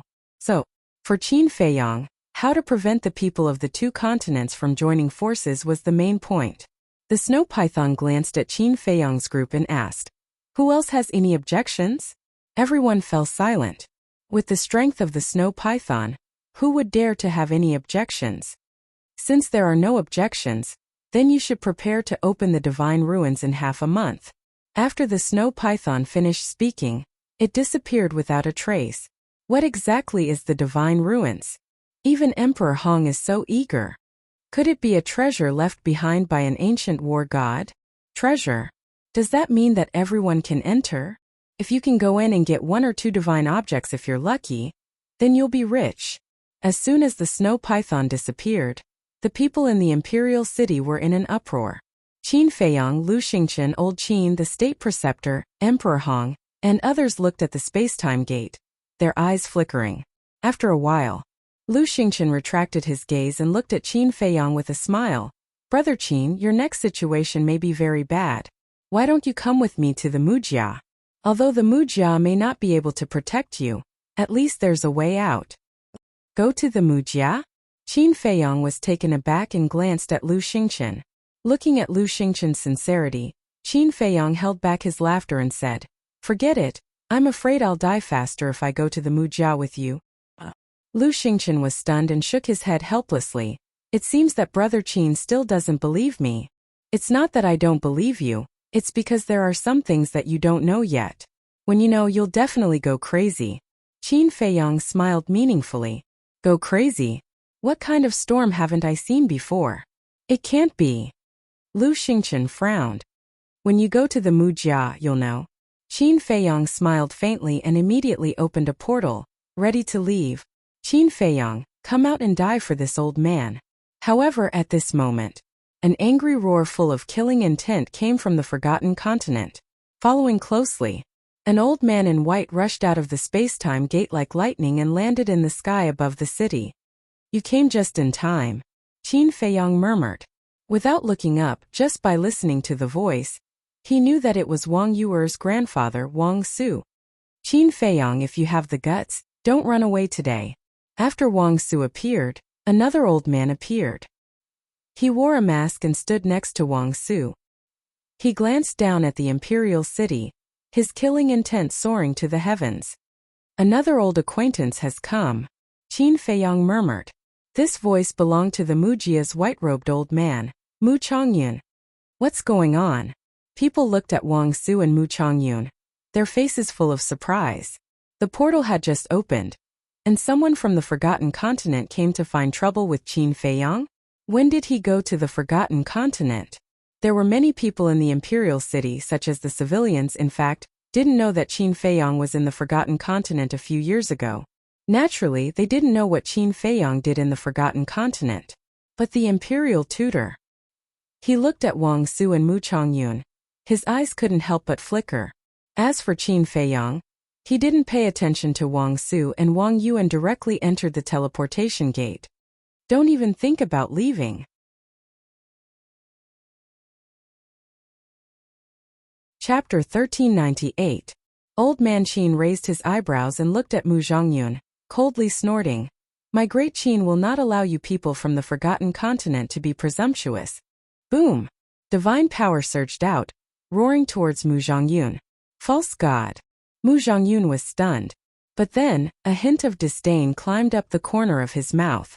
With a flick of his sleeve, the mighty divine power rolled in all directions, and Old Man Qin immediately spat out a mouthful of blood. "What? Peak false god realm!" Old Man Qin exclaimed, his face pale. "Peak false god realm? What's going on? There's actually a peak false god realm who came to find trouble with Qin Feiyang?" Hearing Old Man Qin's exclamation, everyone's faces were full of horror. "Old Man Qin, ignore them, follow me." Qin Feiyang's voice came from the teleportation gate. Old man Qin glanced at Mu Zhongyun gloomily, turned around, and rushed into the teleportation gate. Little bastard, I will make you pay the price today. Mu Zhongyun's face was ferocious, and his whole body was like a comet, crashing into the teleportation gate. Qin Feiyong, a man, don't be a coward. Wang Su also roared and rushed towards the teleportation gate. What do you want to do? However, at this moment, Lu Xingchen took a step forward, blocking in front of Mu Zhongyun. Get lost. Mu Zhongyun didn't even look and directly shouted. Lu Xingchen was taken aback. His face darkened as he asked, say that again? His eyes were filled with a cold light. Mu Zhongyun was stunned, looking at Lu Xingchen. A trace of surprise climbed up on his face. You are? Yes, it's me. Lu Xingchen said expressionlessly. Mu Zhongyun's body trembled, and he hurriedly bowed, greetings, but before he could finish his words, Lu Xingchen stretched out his hand to stop Mu Zhongyun. Take me to the Forgotten Continent. But Mu Zhongyun was about to talk about how Qin Feiyong had gone to the Forgotten Continent to set up a trap for the Mu family, but Lu Xingchen's gaze turned cold as he shouted, do you need me to repeat myself? Mu Zhongyun's neck shrank. He could only suppress the anger in his heart. He took Lu Xingchen and flew towards the space-time gate. Looking at the space-time gate, the anger in Mu Zhongyun's heart was uncontrollable. The gate of time and space originally belonged to the Mu family, but now it was shared by everyone. He was unwilling to accept this. At the same time, Lu Xingchen looked at the gate of time and space as he passed through it. A hint of hostility flashed in his eyes. However, without any hesitation, he followed behind Mu Zhongyun and quickly disappeared in the direction of the Fire Phoenix mountain range. Although Mu Zhongyun left, Wang Su didn't. He stared at the disappearing portal and roared, Qin Feiyong, are you still a man? If you are still a man, come back immediately and explain it to this old man face to face. Standing at the door, one could clearly see the situation on both sides. And opposite the gate of time and space was the main tower's Pill Tower Plaza. At this moment, the Pill Tower Plaza was also packed with people. There were people from the various super tribes, disciples of the main tower, and disciples of the Holy Tower and Holy Mountain. They also looked at the gate of time and space curiously, discussing animatedly. Among the crowd, a young man about 25 or 26 years old, wearing a pair of big pants, his skin was slightly tanned, and his temperament was extraordinary. He looked at the gate of time and space and said, tell me, how is the young master doing in the great Qin Empire? That's right. This person was Wang Zicheng. Next to Wang Zicheng, there were 7 young men and women. Their appearances were all different and uneven, but without exception, whether it was their aura or temperament, they were all very outstanding. Standing in the crowd like a crane in a flock of chickens, it was hard not to notice. They were the Black Monkey, Dead Face, Big Barbarian Bull, Ice Queen, Ghost Queen, and the Shunny brothers. Hearing Wang Zicheng's words, the Black Monkey laughed and said, is there a need to say? As the descendant of the Qin Emperor, and also receive the inheritance of the Qin Emperor, the young master will definitely be doing well in the great Qin Empire. That's not necessarily true. Back then, the young master said that his relationship with the great Qin Empire was not that good. Dead Face said with a straight face. That was back then. Now that the young master is so strong, even the Mu family dares to make trouble, let alone the great Qin Empire. The Black Monkey immediately retorted. Speaking of the Mu family, I really admire the young master. Not only did he kill all the Mu family's war emperors, even Yiglao died in the endless siege. This method is really not something that the few of us can compare to. Big Barbarian Bull exclaimed. The Ice Queen, Ghost Queen, and the Shunny brothers also nodded, their faces full of admiration. Wang Zicheng rolled his eyes and said to himself, now, as long as we pass through the space-time gate, we can directly enter the great Qin Empire's imperial capital. Should we go and take a look? The Black Monkey and the others looked at each other and were a little tempted. Shunny frowned and said, that's not good. We are now disciples of the main pagoda. If we want to go to the great Qin Empire, shouldn't we ask the main pagoda master first? Back then, the main pagoda master sent people to Qinghai to investigate. In the end, he took a fancy to the talent of Wang Zicheng and the others and wanted to take them in for his own use. Wang Zicheng later asked Qin Feiyong, and Qin Feiyang also agreed to let them enter the main pagoda. So now, Wang Zicheng and the others, not only had they joined the main pagoda, but they had also become disciples of the Saint Peak. Moreover, the main pagoda master valued the 8 of them and did not hesitate to nurture them. As a result, their cultivation was about to break through to the 3-star War Emperor. Of course, compared to Viper and Dan Wangkai, they were still far from it. After all, Viper and Dan Wangkai were cultivating in the castle. 1 day was equivalent to 10 days. Ask for what? It's not like we're really working for the main pagoda.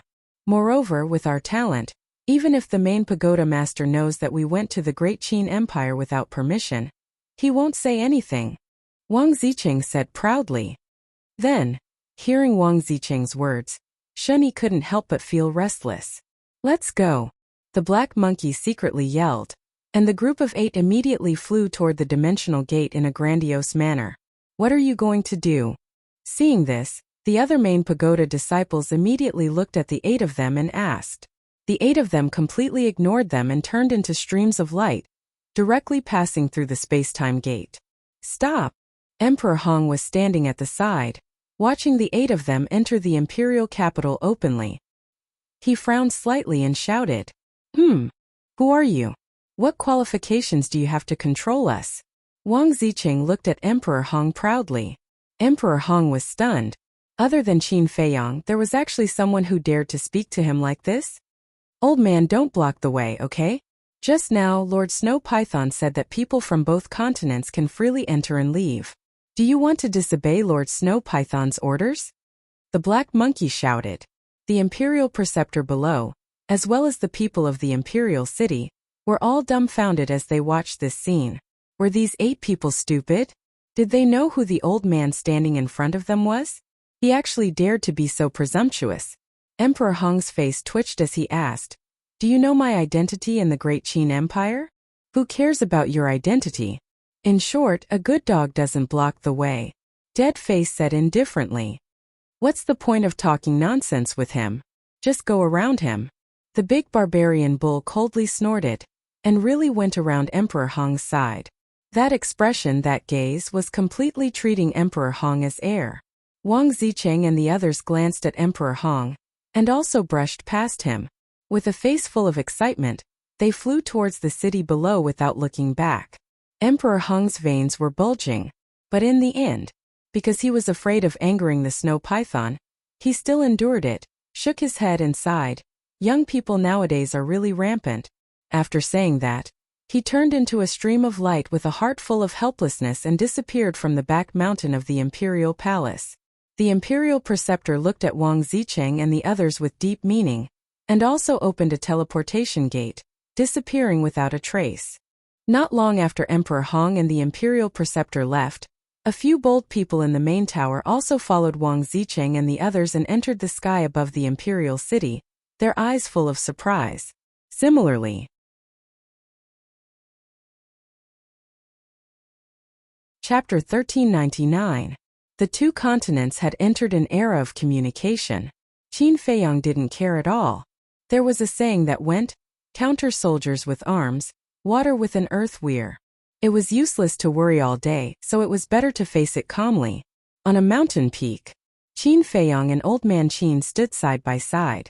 Old Man Qin looked in the direction of the imperial city and frowned.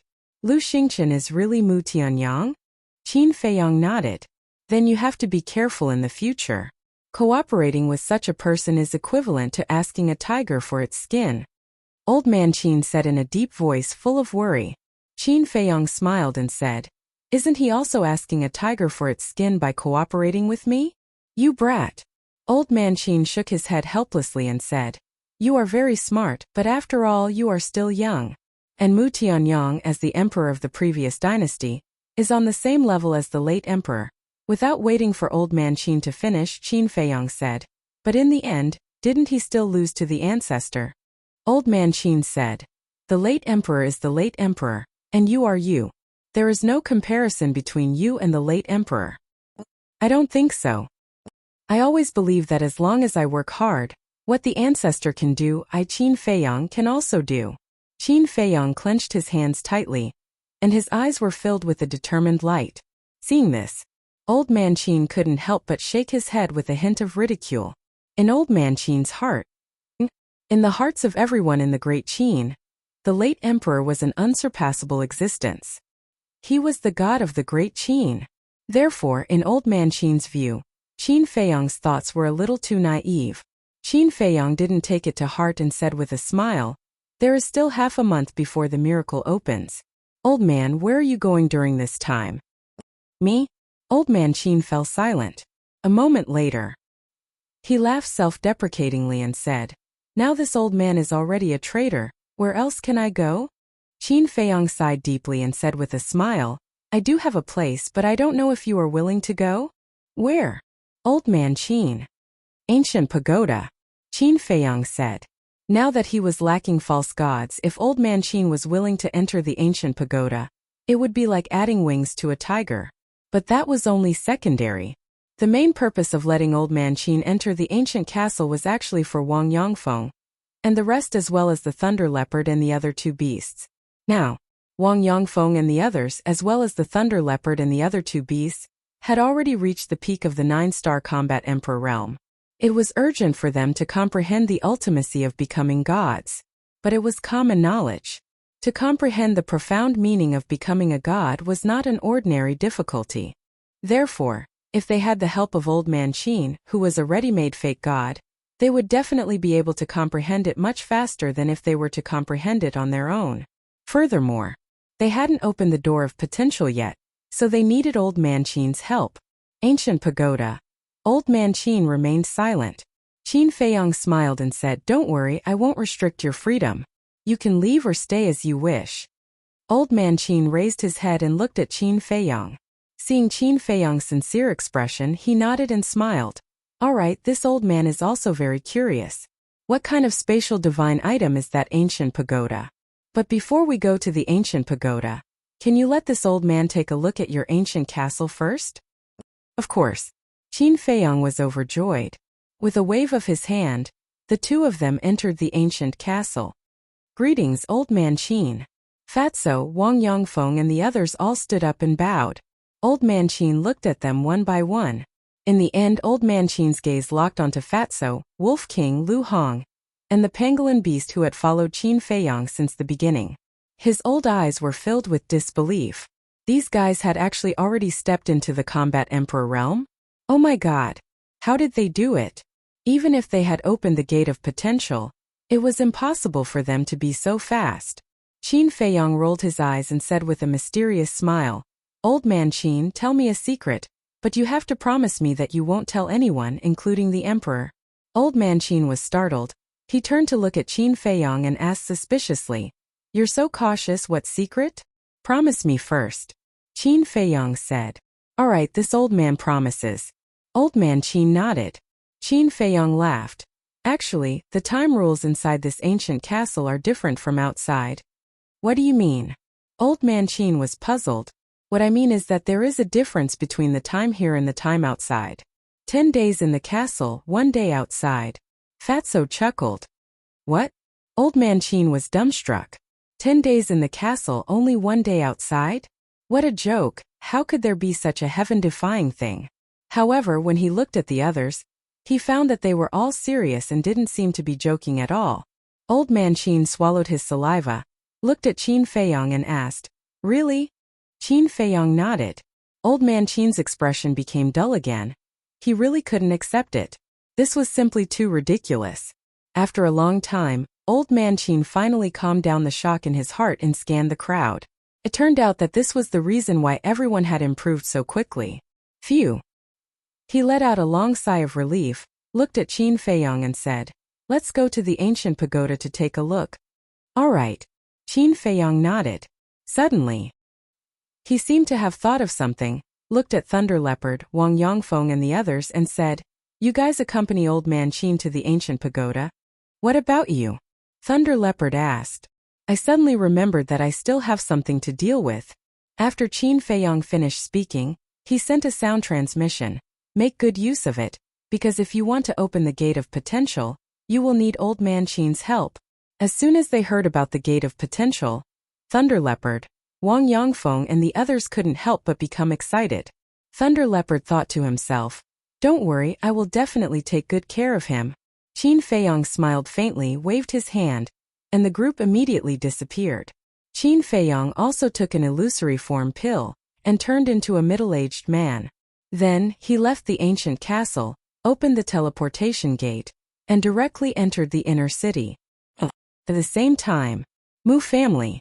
In the Great Council Hall, Lu Xingchen sat on the main seat, staring at Mu Chongyun and Mu Chongfeng who were standing opposite him. His face as gloomy as water. At the side, Mu Qing's hands were tightly clenched together, his eyes were bloodshot, and his entire body was filled with an astonishing amount of hostility. And opposite him, Mu Chongyun and Mu Chongfeng stood respectfully, their heads lowered, not daring to look at Lu Xingchen. The two supreme existences at the peak of the false god realm were like two children who had done something wrong in front of Lu Xingchen, terrified and uneasy. Bang! Suddenly, Lu Xingchen slammed his palm on the table and stood up. Mu Chongyun and Mu Chongfeng's bodies trembled, and they directly knelt on the ground, their faces full of panic. Lu Xingchen looked at the two coldly and said, "When Mu Qing returned from the 9 Nether Yellow Springs, did I ask him to tell you not to underestimate Qin Feiyong?" "Yes." The two nodded repeatedly. "Then tell me now, what exactly are you doing?" "The current patriarch has fallen into the hands of the main tower. The combat emperors in the family were all killed. Even Yiglao was buried in the endless ocean. Is this how you protect them?" Lu Xingchen roared, his hair standing on end. He never thought that the Mu family in the Forgotten Continent would be cheated so miserably by Qin Feiyong. Mu Chongfeng hurriedly said, "Father, we know our mistakes." Mu Chongyun also nodded repeatedly. "What's the use of knowing your mistakes now?" Lu Xingchen became even more furious. He took a step forward and slapped the two on the face. The two kneeled on the ground, covering their old faces and trembling. "You have disappointed me too much. When I asked you to bring your family to the Forgotten Continent, I wanted you to hide your strength and recuperate to prepare for the revival of the Heavenly Sun Empire. But now? Apart from the two of you, what is left of the Mu family? What are you standing there for? Answer me." Lu Xingchen roared. Mu Chongfeng's body trembled, and he said in a low voice, "The strongest people left now are combat saints." "I can't hear you, speak louder." Lu Xingchen shouted. Mu Chongfeng quivered and shouted, "Among the people left in the Mu family, the strongest is a 9-star combat saint. The strongest is a 9-star combat saint." Lu Xingchen coldly looked at the two, and said, "Then tell me, with the strength of the Mu family now, how can we destroy the great Qin Empire?" The two lowered their heads, not daring to breathe loudly. Mu Qing glanced at Mu Chongfeng and Mu Xingchen before walking to Lu Xingchen's side. He cupped his hands and said, "My lord, you can't blame the two ancestors for this. It's all because Qin Feiyong is too hateful." "Qin Feiyong," Lu Xingchen muttered to himself, his eyes filled with murderous intent. From the time the two ancestors said, when Qin Feiyong came to the Forgotten Continent, it just so happened that Shun Mei was kidnapped by the imperial tutor. In my opinion, Shun Mei being kidnapped by the imperial tutor was most likely a trick set up by this bastard. Mu Qing said again, his tone was quite gloomy. "You mean Qin Feiyong used Shun Mei to pin us down so that we couldn't do anything else, and then took the opportunity to come to the Forgotten Continent to weaken the strength of the Mu family?"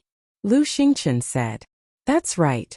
While cooperating with us, he is also thinking of ways to deal with the Mu family. This bastard is really a despicable person." Mu Qing gnashed his teeth. "This debt, I will find him to settle it." Lu Xingchen coldly snorted, looking at the two and said, "Mu Qing told me that the Mu family has given birth to many fake gods in these years. Where are they now?" Mu Chongfeng respectfully said, "They are guarding second uncle's remnant soul."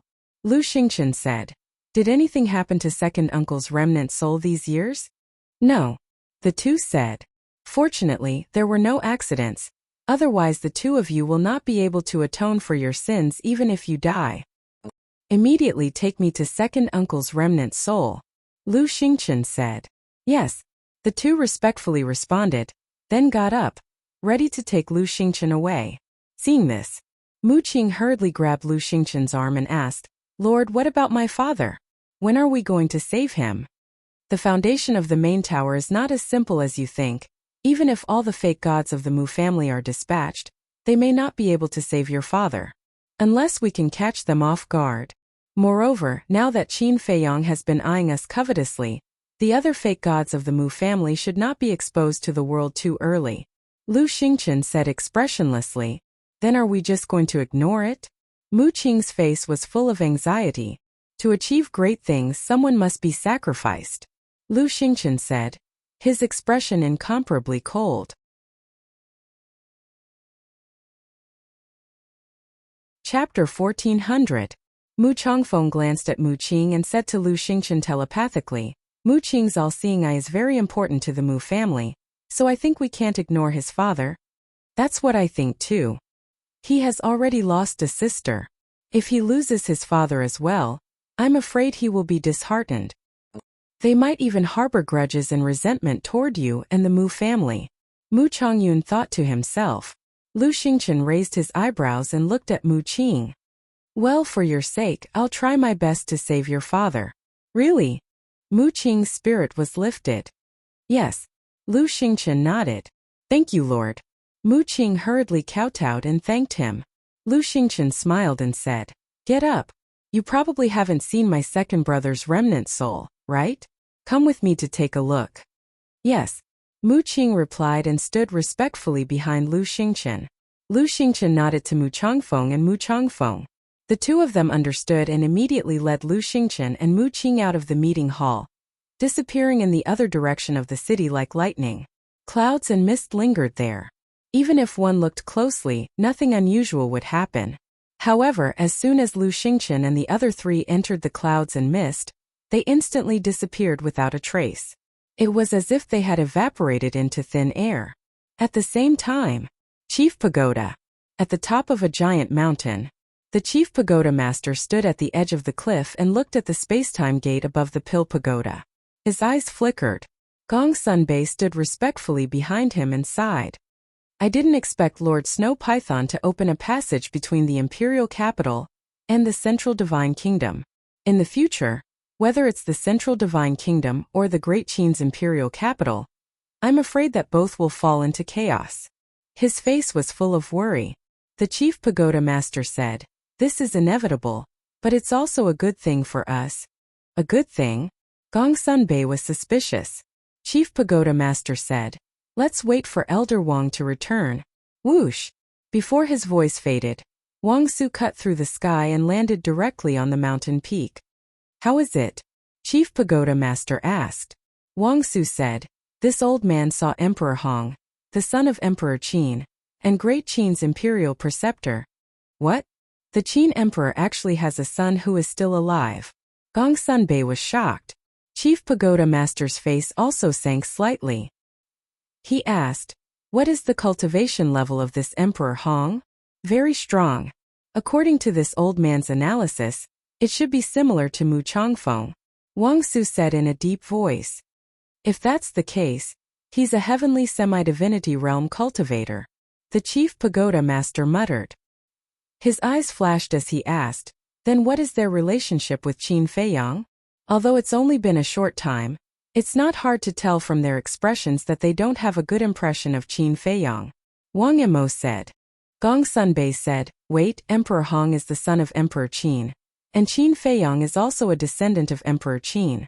Moreover, he received Emperor Qin's teachings. How could Emperor Hong not have a good impression of Qin Feiyang? This old man is not sure. Wang Su shook his head. Chief Pagoda Master sneered. It seems that the situation in the Great Qin Empire is also very chaotic. Wang Su asked then, Should we send someone to the imperial capital to investigate? No need. Wang Zicheng and the others have already entered the imperial capital. I believe that the matter of Great Qin will soon spread to the Central Divine Kingdom. Chief Pagoda Master smiled. Gong Sunbei heard this and asked calmly, My lord, what exactly do you want to do? What do I want to do? Qin Feiyang has schemed against my Chief Pagoda time and time again. Of course I can't just let it go like this. Chief Pagoda Master sneered, killing intent surging in his eyes. Sigh. When will revenge breeds revenge? Gong Sunbei sighed inwardly. However, He also knew that he couldn't control Chief Pagoda Master. That's right. This old man also discovered something, Wang Su said. What is it? Chief Pagoda Master asked. Mu Zhongyun brought a young man into the Forgotten Continent. Wang Su said. Chief Pagoda Master said, Gong Sunbei and I have been here all this time, and we also saw that young man. Is there a problem with him? Yes. And there's a big problem with him. This young man only has the cultivation of a combat emperor, but Mu Zhongyun was very respectful when he saw him. It gave this old man the feeling that he was seeing his ancestor. Wang Su said in a deep voice, What? There's actually such a thing. Chief Pagoda Master's expression changed. Gong Sunbei also had a look of disbelief. After coming back to his senses, Chief Pagoda Master immediately looked at Gong Sunbei and Wang Su and said, Investigate immediately. You must find out his identity. Gong Sunbei frowned and said, He went to the Mu family. How are we going to investigate? Although he went to the Mu family, he's still a person of great Qin. I believe that there must be someone in the imperial capital who knows his identity. I have a feeling that if this person isn't eliminated as soon as possible, he will bring disaster to our Chief Pagoda sooner or later. Chief Pagoda Master said in a deep voice. Is it that exaggerated? Wang Su frowned. Gong Sunbei asked. Then I'll send someone to the imperial capital to investigate now? Chief Pagoda Master nodded. Inner city. A burly man stood in front of the gate of a Marshal Marquis's mansion. He didn't say a word, as if he was waiting for something. However, the burly man's cultivation wasn't high. He was only a 3-star war sect. There were 3 guards on both sides of the gate. They were all curiously sizing up the burly man, but at the same time, they were also on guard. Not long after, a guard walked out from inside and stood on the steps. He looked down at the burly man and said, The Marquis has agreed to see you. Follow me. The burly man's eyes flashed as he followed the guard in. Inside the Marquis's mansion, there was a garden, a pavilion, a small bridge, and flowing water. It was quite elegant and quiet. In a corridor, a guard led the way and asked, May I ask who you are? Why do you want to see the Marquis? The burly man laughed. This has nothing to do with you. Hearing this, the guard's face immediately darkened. He turned and stared at the burly man, a cold light flashing in his eyes. The burly man chuckled and said, Did I say anything wrong? I'm looking for Marquis Xiao. It has nothing to do with you. It has nothing to do with me. But if you die here, I'll report to the Marquis. It's just a lunatic who came. I don't think the Marquis will ask anything. The guard sneered. The burly man was startled for a moment, then suddenly grinned. You have guts, you dare to threaten me. The guard was silent and only looked at him coldly. The burly man said indifferently, Speak, what exactly do you want? The guard looked around and seeing that there was no one around, he said in a deep voice, I just want to know who you are. The burly man raised his eyebrows without leaving a trace. A mere guard actually tried to inquire about his identity. This clearly didn't make sense. The burly man asked, Did the Marquis of Xiao tell you to do this? Don't worry about that. The guard's arrogance was very arrogant. The burly man smiled helplessly and said, All right, my name is Nie Shan. I'm an ordinary citizen of the 3rd district. The guard said, Why would an ordinary citizen come looking for the Marquis? The burly man said, I have some private matters to report to the Marquis of Xiao. What private matter? The guard asked. Didn't you say you only wanted to know my identity? Now that I've told you my identity, why are you still asking so much? The burly man frowned, obviously losing his patience. The guard's gaze turned cold as he shouted, If I tell you to speak, then speak. What nonsense are you spouting? The burly man sized up the guard. The guard also stared at the burly man sinisterly, but gradually, the guard's expression became somewhat unnatural, as if he had done something wrong, giving people a feeling of guilt. The burly man's eyes flashed. A guard asking all sorts of questions, no matter how he looked at it, it didn't seem normal. Shua. Suddenly, the burly man waved his hand, and the guard felt his body lighten. In the next moment he appeared in an unfamiliar stone room. Moreover, this stone room was completely sealed off. Where is this? The guard looked around in bewilderment. Suddenly, He saw a group of people and berserk beasts in the stone room. Among them, the most eye-catching ones were a fatso and a wolf. How could it be you? The guard looked at Fatso and the wolf, his face full of panic. Fatso said, "Is it strange? This used to be our territory." "Is this place? It's the castle." The guard's face changed greatly, turning his head to look at the burly man. His face full of fear, exclaiming, "You are Qin Feiyang." "Yes, it's me." The burly man nodded. The guard immediately knelt on the ground, begging, "Young Master Qin, I have eyes but failed to see. Please be magnanimous and forgive me this time."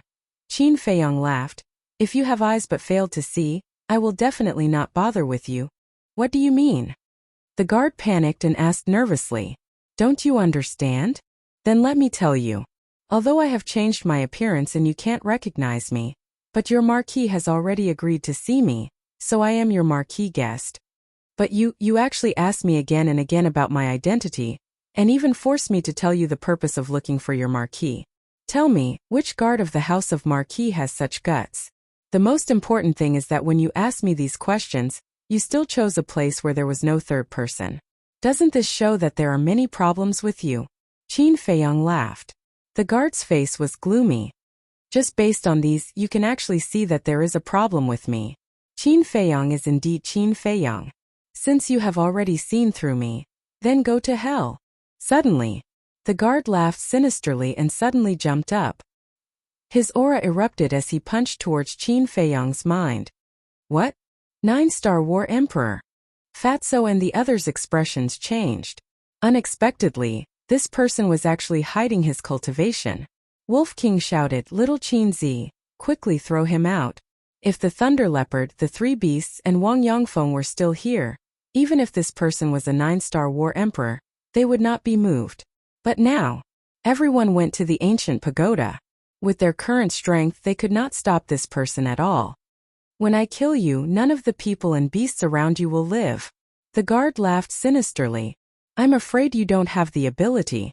Qin Feiyang smiled contemptuously and waved his hand. The guard immediately disappeared. This time, only then did everyone breathe a sigh of relief. Fatso asked, "Where did you send him? Have you seen any guard of the House of Marquis with a 9-star War Emperor cultivation?" "So of course I sent him to the ancient pagoda and interrogated him clearly," Qin Feiyang said with a faint smile. Fatso and the others looked at each other and couldn't help but laugh. What kind of place was the ancient pagoda? That was Qin Feiyang's current headquarters, and all the experts around him were inside. It was no exaggeration to say that whoever wanted to enter the ancient pagoda was equivalent to entering a dragon's pool and tiger's den. Chapter 1401. At the same time, an ancient tower. Above a mountain range, a guard appeared out of thin air. Looking at the unfamiliar landscape, his face was filled with bewilderment. Where was this? What was going on? Where was Qin Feiyang? Roar!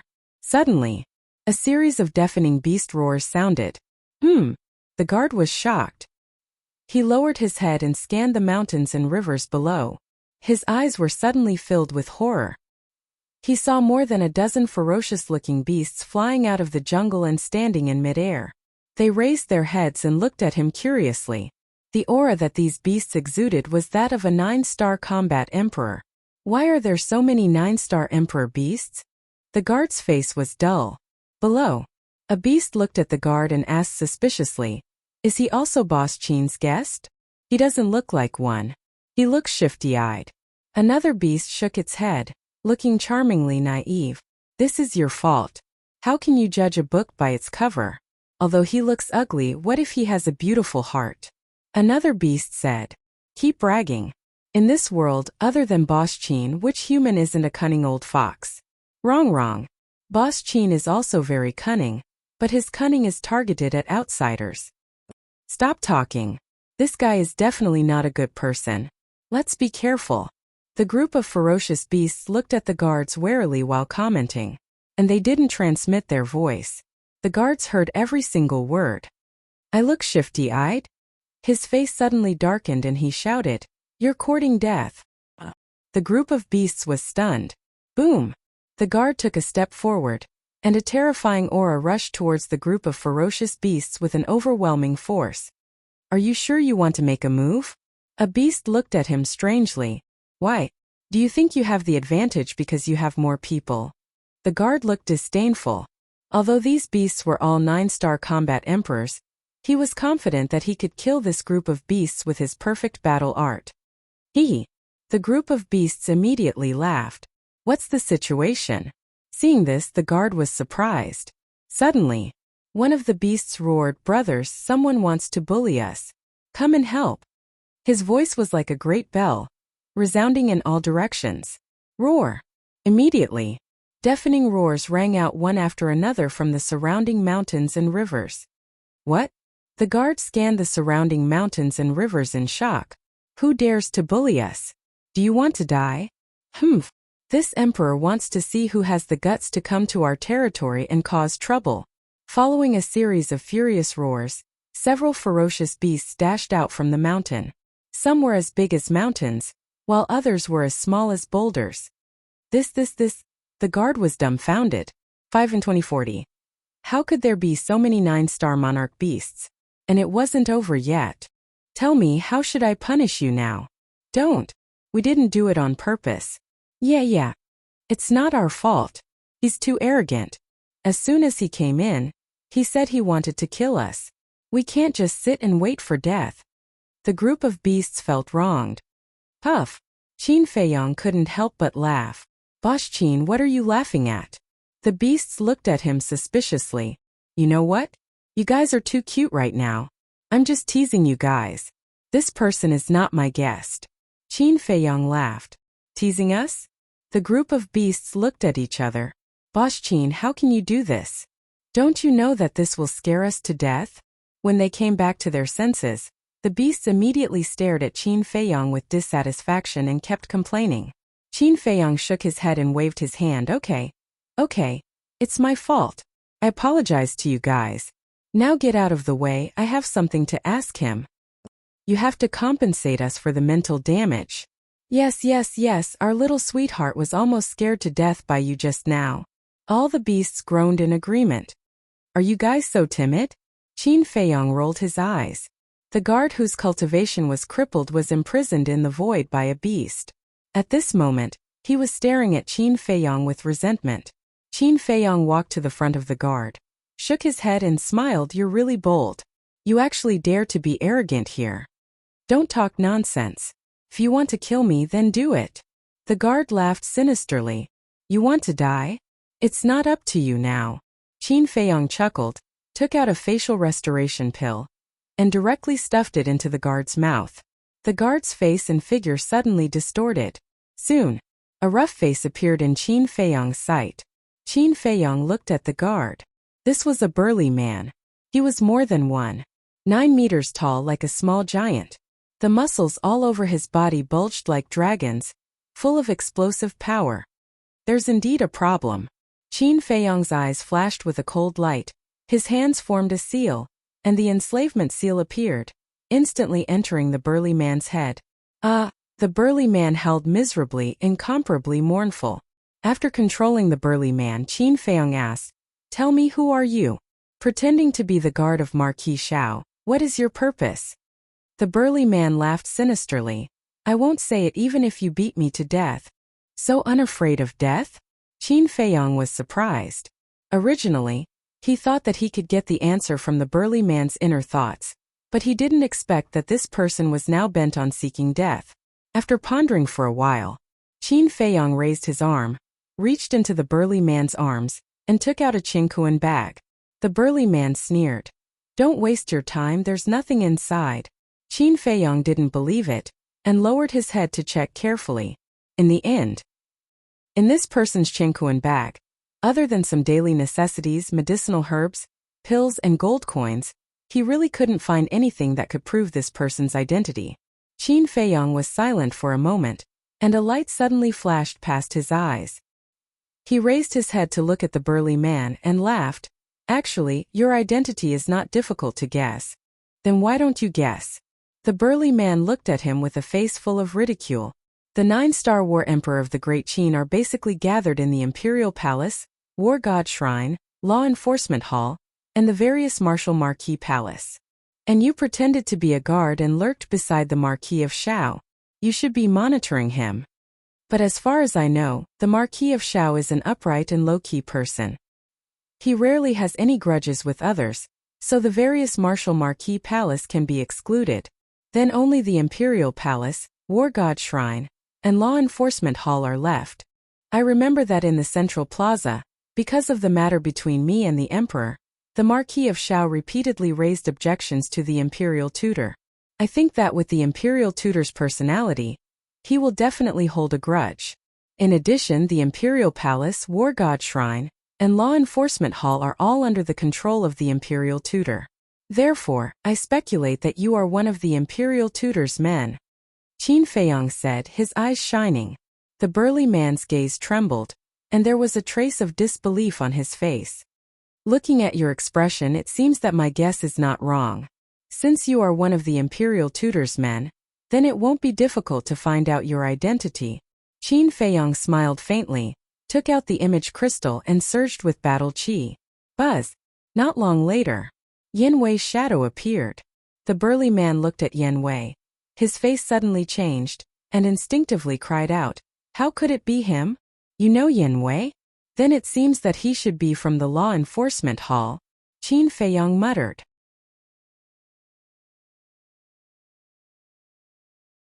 Chapter 1402. Qin Feiyong could see Yen Wei's worry and laughed. "Don't worry, he is already my prisoner.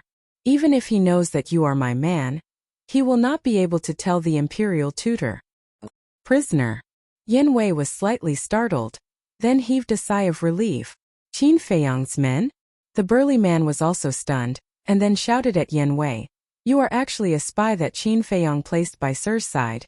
You really deserve to die." Yen Wei laughed disdainfully, looked at Qin Feiyong and asked, "Where did you catch him?" Qin Feiyong said, "Marquis Shao's house." I never thought that the Imperial Tutor would really make a move on the Marquis of Shao. Yen Wei frowned. "What do you mean?" Qin Feiyong was suspicious. When the young prince inherited the throne, the Marquis of Shao continuously raised objections. This made the Imperial Tutor very dissatisfied, and he even personally told me that he wanted to deal with the Marquis of Shao. I originally thought that he would leave this matter to me, but I didn't expect that this person would go. This person is called Gu Yong, and he is also one of the Imperial Tutor's most trusted aides. Yen Wei explained. After hearing this, the corner of Qin Feiyong's mouth lifted slightly. He did not expect that when he came to find the Marquis of Shao, he would actually capture one of the Imperial Tutor's trusted aides. This was truly an unexpected surprise. It was no wonder that this person's bones were so hard, and he would rather die than submit. Qin Feiyong waved his hand at Yen Wei and said, "All right, you can go back to work." "All right." Yen Wei nodded, looked at Gu Yong, and then looked at Qin Feiyong worriedly, and said, "This person, we must not let him return to the Imperial Tutor's side alive." "You don't have to worry at all." Qin Feiyong laughed, and with that, he turned off the image crystal, and then appeared in the castle with Gu Yong in hand. "Boss, since the Imperial Tutor wants to deal with the Marquis of Shao, then why didn't he directly get rid of the Marquis of Shao? Isn't that a little redundant?" As soon as Qin Feiyong appeared, Fatso asked suspiciously, "Redundant? The various martial marquises have the protection of their ancestors. No matter how bold the Imperial advisor is, he would not dare to kill a martial marquis." Qin Feiyong said. "Then we can assassinate him. With the Imperial Preceptor's ability, it should be very easy."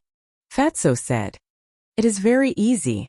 However, when the Marquis of Shao raised his objection in the central square, all the civil and military officials saw it. Don't look at those civil and military officials. They usually seem weak, incompetent, and timid, but they are all very shrewd.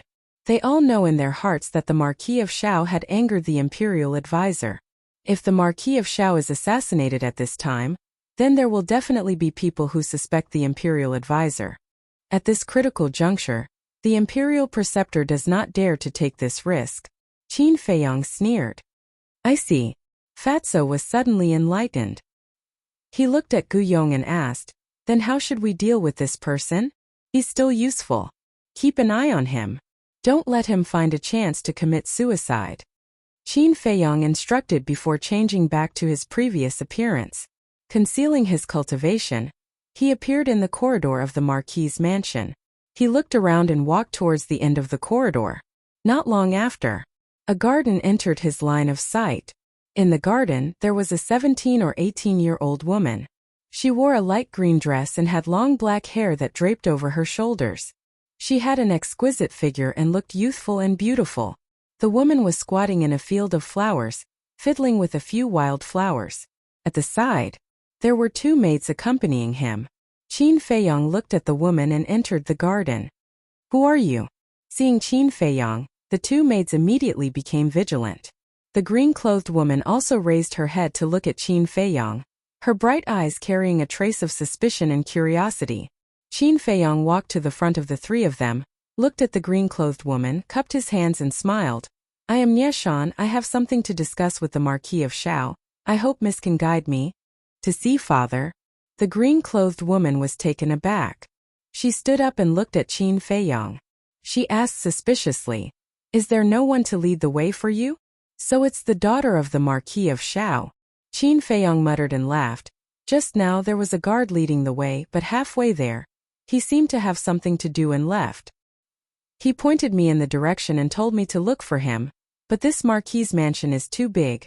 I really don't know where to find the Marquis of Shao. They actually dare to neglect father's guests. These guards are getting more and more presumptuous. Hearing this, the green-clothed woman's delicate face was filled with anger. She then looked at Qin Feiyong and laughed. "It just so happens that I'm going to pay my respects to father. Why don't you come with me?" "That's exactly what I want." Qin Feiyong was overjoyed and laughed. "Please." The green-clothed woman extended her hand. "Miss, please go first," Qin Feiyong said.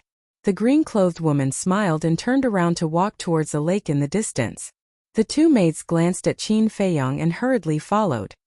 Qin Feiyong raised his eyebrows and looked behind him unhurriedly. Looking at the backs of the two maids, his eyes flashed with an inexplicable light. Previously, when the two maids looked at him, he sensed a flash of killing intent, which disappeared in an instant. Although this killing intent was not obvious and disappeared very quickly, but with his keen perception, he was completely sure that this killing intent had indeed appeared. However, because the time was too short, he did not clearly distinguish which maid this killing intent came from. This Marquis's mansion is really interesting. Qin Feiyong looked away from the two maids and scanned the surroundings. A playful look gradually crept up on his face. Not long after, Qin Feiyong followed the green-clothed woman to the lake. The lake was about half a mile long. The clear lake water was rippling in the wind. It was very quiet here. The surrounding vegetation was lush and full of vitality. On the east side of the lake, a courtyard quietly sat by the lake. At this moment, outside the courtyard, a middle-aged man in a purple robe was sitting alone at a stone table. He was drinking tea while looking at the surface of the lake. He looked like he had a lot on his mind. That's right. This person was Marquis Shao. "Father is over there," the green-clothed woman said to Qin Feiyong and trotted towards the middle-aged man. At the same time she exclaimed, "Father."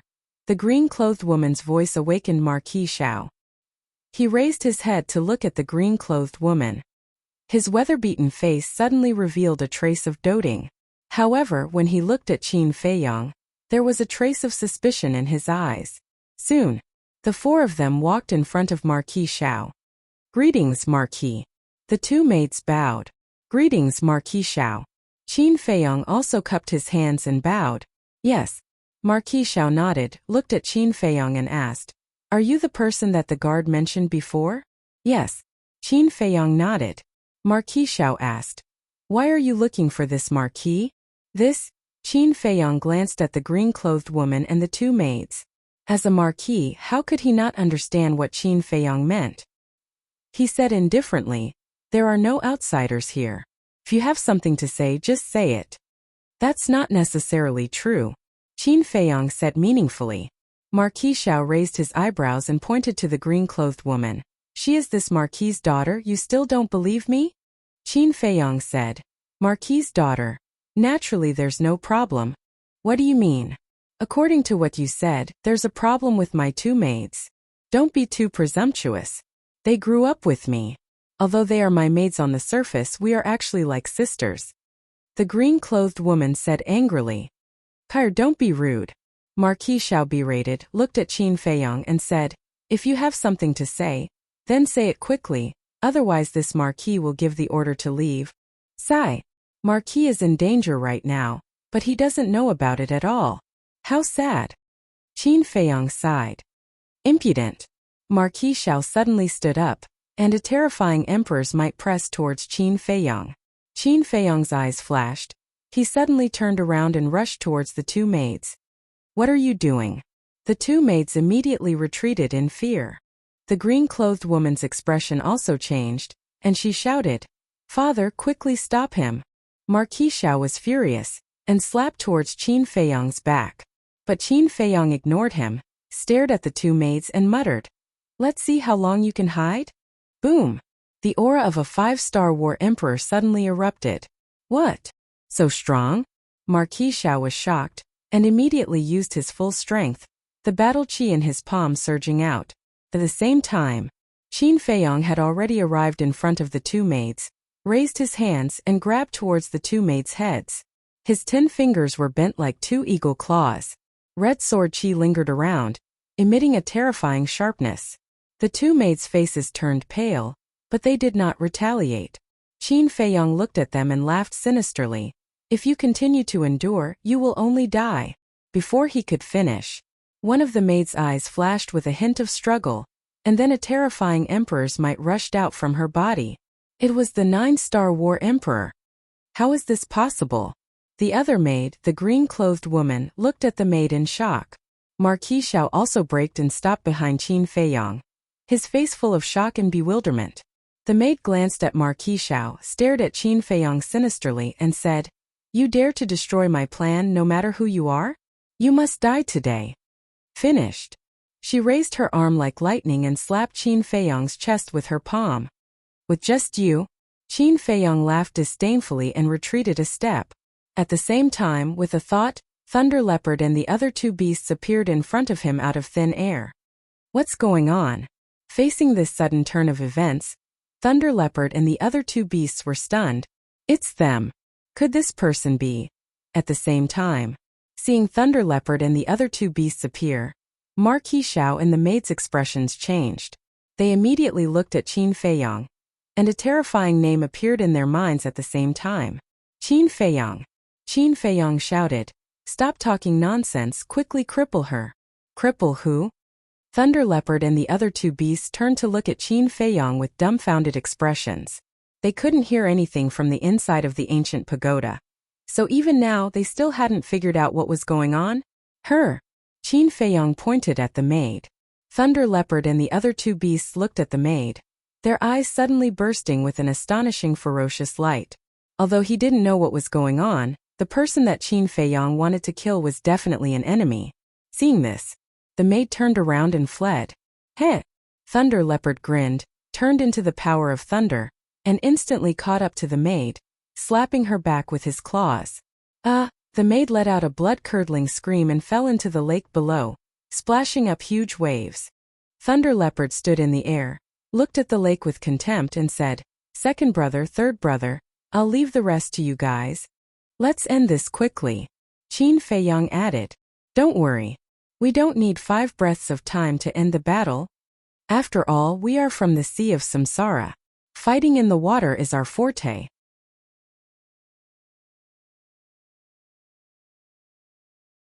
As expected, when I crippled his Qi and interrogated him, he was one of the Imperial Preceptor's men, Qin Feiyong said. Damn it! When Marquis Xiao heard this, he flew into a rage. The green-clothed woman asked, Then how did you know that there was a problem with this maid? Qin Feiyong asked, Do you remember the first time we met? The green-clothed woman nodded.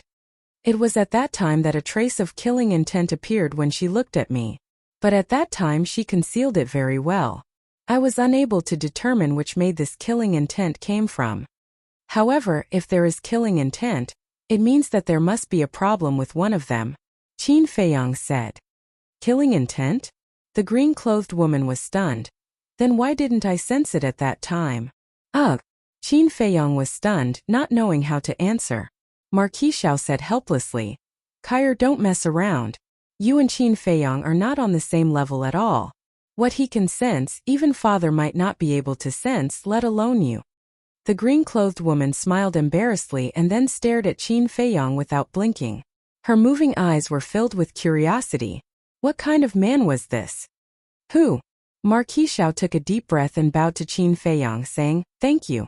If it wasn't for you, I'm afraid I wouldn't have known that there were 2 biting dogs hiding by my side.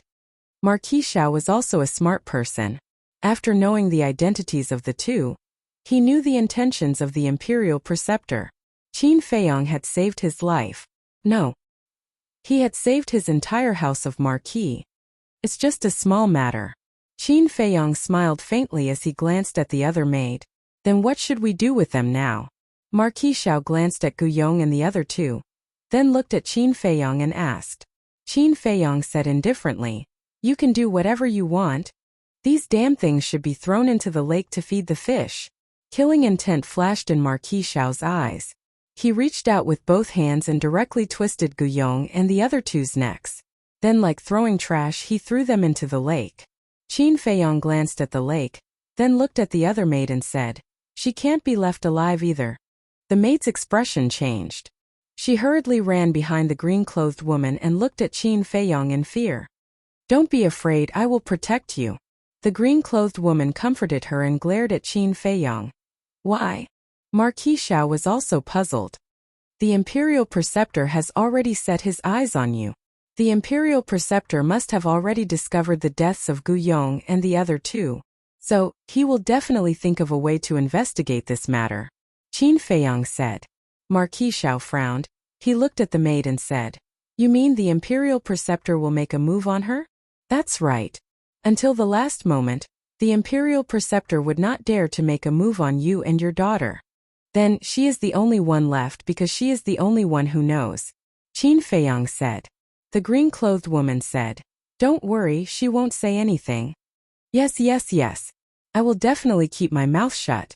The maid also nodded her head. Qin Feiyong looked at the maid and said, When you fall into the hands of the Imperial Preceptor, it will not be up to you to decide whether you want to say it or not. Next. He then looked at Marquis Xiao and said, You are also clear about my current situation. If the Imperial Preceptor knows that I came to find you, then even if you have 100 mouths, you won't be able to clear your suspicions. Marquis Xiao's heart sank. What Qin Feiyong said was not without reason. With the Imperial Preceptor's methods, if he knew that Qin Feiyong had come, he would definitely accuse him of colluding with Qin Feiyong and betraying him. At that time, no one would be able to save him, and no one would be able to save his daughter. With that thought in mind, Marquis Xiao looked at the maid. His eyes filled with killing intent. The maid panicked and grabbed the green-clothed woman's arm, saying, Miss, save me, I don't want to die. The green-clothed woman looked at Marquis Xiao and said anxiously, Father, I promise you, she definitely won't speak carelessly. Car, you are still too naive.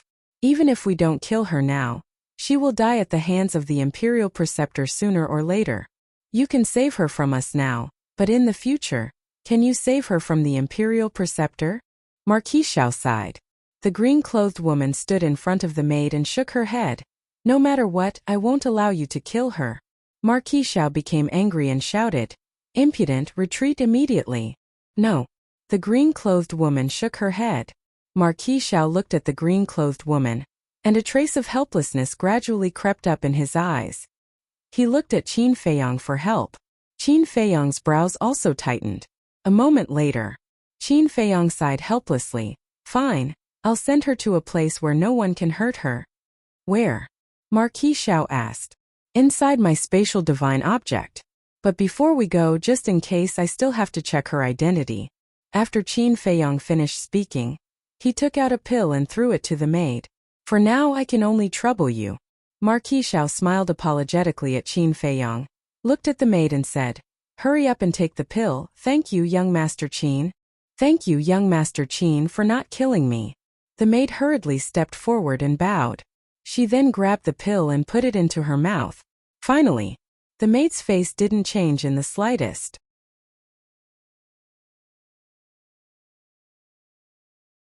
Chapter 1404. Buzz. Just as Qin Feiyong was about to send the maid to the ancient pagoda, Marquis Xiao suddenly extended his hand and said, "Wait. What is it?" Qin Feiyong looked at him suspiciously. Marquis Xiao pondered for a moment, then raised his head to look at Qin Feiyong, cupped his hands and said, "I have a presumptuous request." "Speak," Qin Feiyong said. Marquis Xiao said, "I want Kair to go to your space-time divine object." Qin Feiyong frowned. "You have to be clear, this is not a shelter." "I know. But now the imperial tutor has his eyes on us. What if he makes a move on Kair? I only have one daughter. I don't want anything to happen to her, so I'm begging you." Marquis Xiao bowed.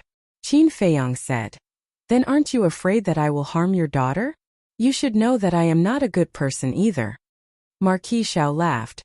"Although you are indeed not a good person, but in front of righteousness I still trust you." Qin Feiyong shook his head and smiled, then nodded. "All right, I will agree to your request, but you have to agree to one of my requests. This can be considered a fair trade." "Speak," Marquis Xiao said. Qin Feiyong said, "I need you to convince the other Marquis to stand with me at the critical moment." Marquis Xiao was stunned and frowned. "I'm afraid this is not an easy task. After all, everyone thinks that you killed His Majesty." "Do you believe it?" Qin Feiyong asked. Marquis Xiao didn't know how to answer. Qin Feiyong said, "I can tell you clearly that the emperor is not dead, nor is he imprisoned by me. Old Man Qin and the commander of the Kirin army are also insiders." This Marquis Xiao was dumbstruck. "I'll be more straightforward. Old Man Qin and the commander of the Kirin army are standing with me because they believe that I won't do anything to harm the great Qin Empire. Of course I won't force you. It's your freedom to believe it or not." Qin Feiyong said lightly. Marquis Xiao's eyes revealed a look of struggle. A moment later, he nodded fiercely and said, "All right, I believe you. I will try my best to convince the other Martial Marquis. Actually, it's not difficult to convince them. The only thing you have to be careful of is that among these Martial Marquis, there might be a few who have already joined the Imperial Advisor." Qin Feiyong said, "I understand." Marquis Xiao nodded. Qin Feiyong said, "All right then. Now take out the image crystal and establish a contract bridge so that we can communicate more easily in the future." After establishing the contract bridge, Qin Feiyong disappeared with the thunder leopard, the three beasts and the green-clothed woman. Alas! Great Qin's future is worrying. Marquis Xiao walked to the lakeside and looked at the sky. He let out a long sigh, and there was a hint of worry between his brows. The ancient pagoda. Above the herb field. "This is your spatial divine object? It's too big. And this herb field. Oh my God, how many medicinal herbs are there?" Looking at the boundless mountains and rivers around them, as well as the boundless herb field, the two women in green were shocked. Qin Feiyong smiled faintly and looked at the center of the herb field. In the center of the herb field, beside the tree of good fortune, there was now a courtyard. The courtyard was about 100 feet long. Although it was not big and was very simple, it was very clean and neat. At this moment, the old man Luo Qianxue, Lu Ji, and Yin Nanshan were sitting around a stone table in the courtyard. The old man and Yin Nanshan sat opposite each other, playing chess and drinking tea. Lu Ji and Luo Qianxue sat at the side and watched. From time to time they would laugh. Now, the four of them were equivalent to the owners of this herb field. They had built a courtyard here because they planned to stay here for a long time. Firstly, this place was very leisurely, quiet, and suitable for retirement. Secondly, it was convenient to manage the herb field so that Qin Feiyong would have no worries. Although their cultivation was not high, the people and beasts in the ancient pagoda knew about their relationship with Qin Feiyong, so they were very respectful. Moreover, whether it was Yen Wei's clansmen or Wang Yangfeng's clansmen, they had to get their permission in advance to pick medicinal herbs. Even the unruly 9-star emperor beasts like the thunder leopard, the seahorse, and the seal were quite polite to the four of them. Whoosh! Qin Feiyong stepped out and landed beside the four of them. He smiled and said, "You're living a good life. I can't help but envy you." Every time he saw the old man and the other three, He would feel a sense of closeness and belonging in his heart. You're here. The four of them put down what they were doing and raised their heads to look at Qin Feiyang. Their faces were full of doting. As for Qin Feiyang, they also treated him like their own child. Qin Feiyang nodded. Who are they? Looking at the green-clothed woman and the maid who followed them, the four of them couldn't help but ask curiously. Qin Feiyang said, she is the daughter of the Marquis of Shao, and the other is her maid. Yan Nanshan asked suspiciously, what is the daughter of the Marquis of Shao doing here? Taking refuge. The Marquis of Shao has already been targeted by the imperial tutor, so she came to the ancient pagoda to hide. Qin Feiyang laughed. So it's like that. The four of them suddenly realized. The green-clothed woman walked in front of the four of them and bowed obediently. Junior Shao Kaier greets the four seniors. The old man smiled and said, girl, since you're here, you're family. Don't be too reserved. All right. Seeing that the four of them were so amiable, Shao Kaier immediately let go and ran behind the old man with a smile, massaging his back and shoulders. The old man stared blankly for a moment before looking at Qin Feiyang with a face full of enjoyment. He chuckled and said, this old man likes this little girl. Let her stay here and chat with us. Yan Nanshan, Luo Qianxue, and Lu Ji all nodded in agreement. As long as you're happy, Qin Feiyang said. It's so lively. Suddenly, a burst of laughter sounded out. Old man Qin, Wang Yangfeng and the others flew through the air and landed in the courtyard. Greetings, old man Qin. The four of them immediately stood up and bowed. Old man Qin hurriedly waved his hands. No, you are all Qin Feiyang's elders. This old man really can't accept it. Keep pretending.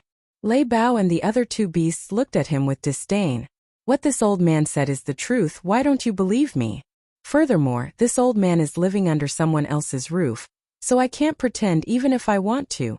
Old man Qin glanced at Qin Feiyang, shook his head and sighed, feeling a sense of loneliness like a tiger being bullied by a dog.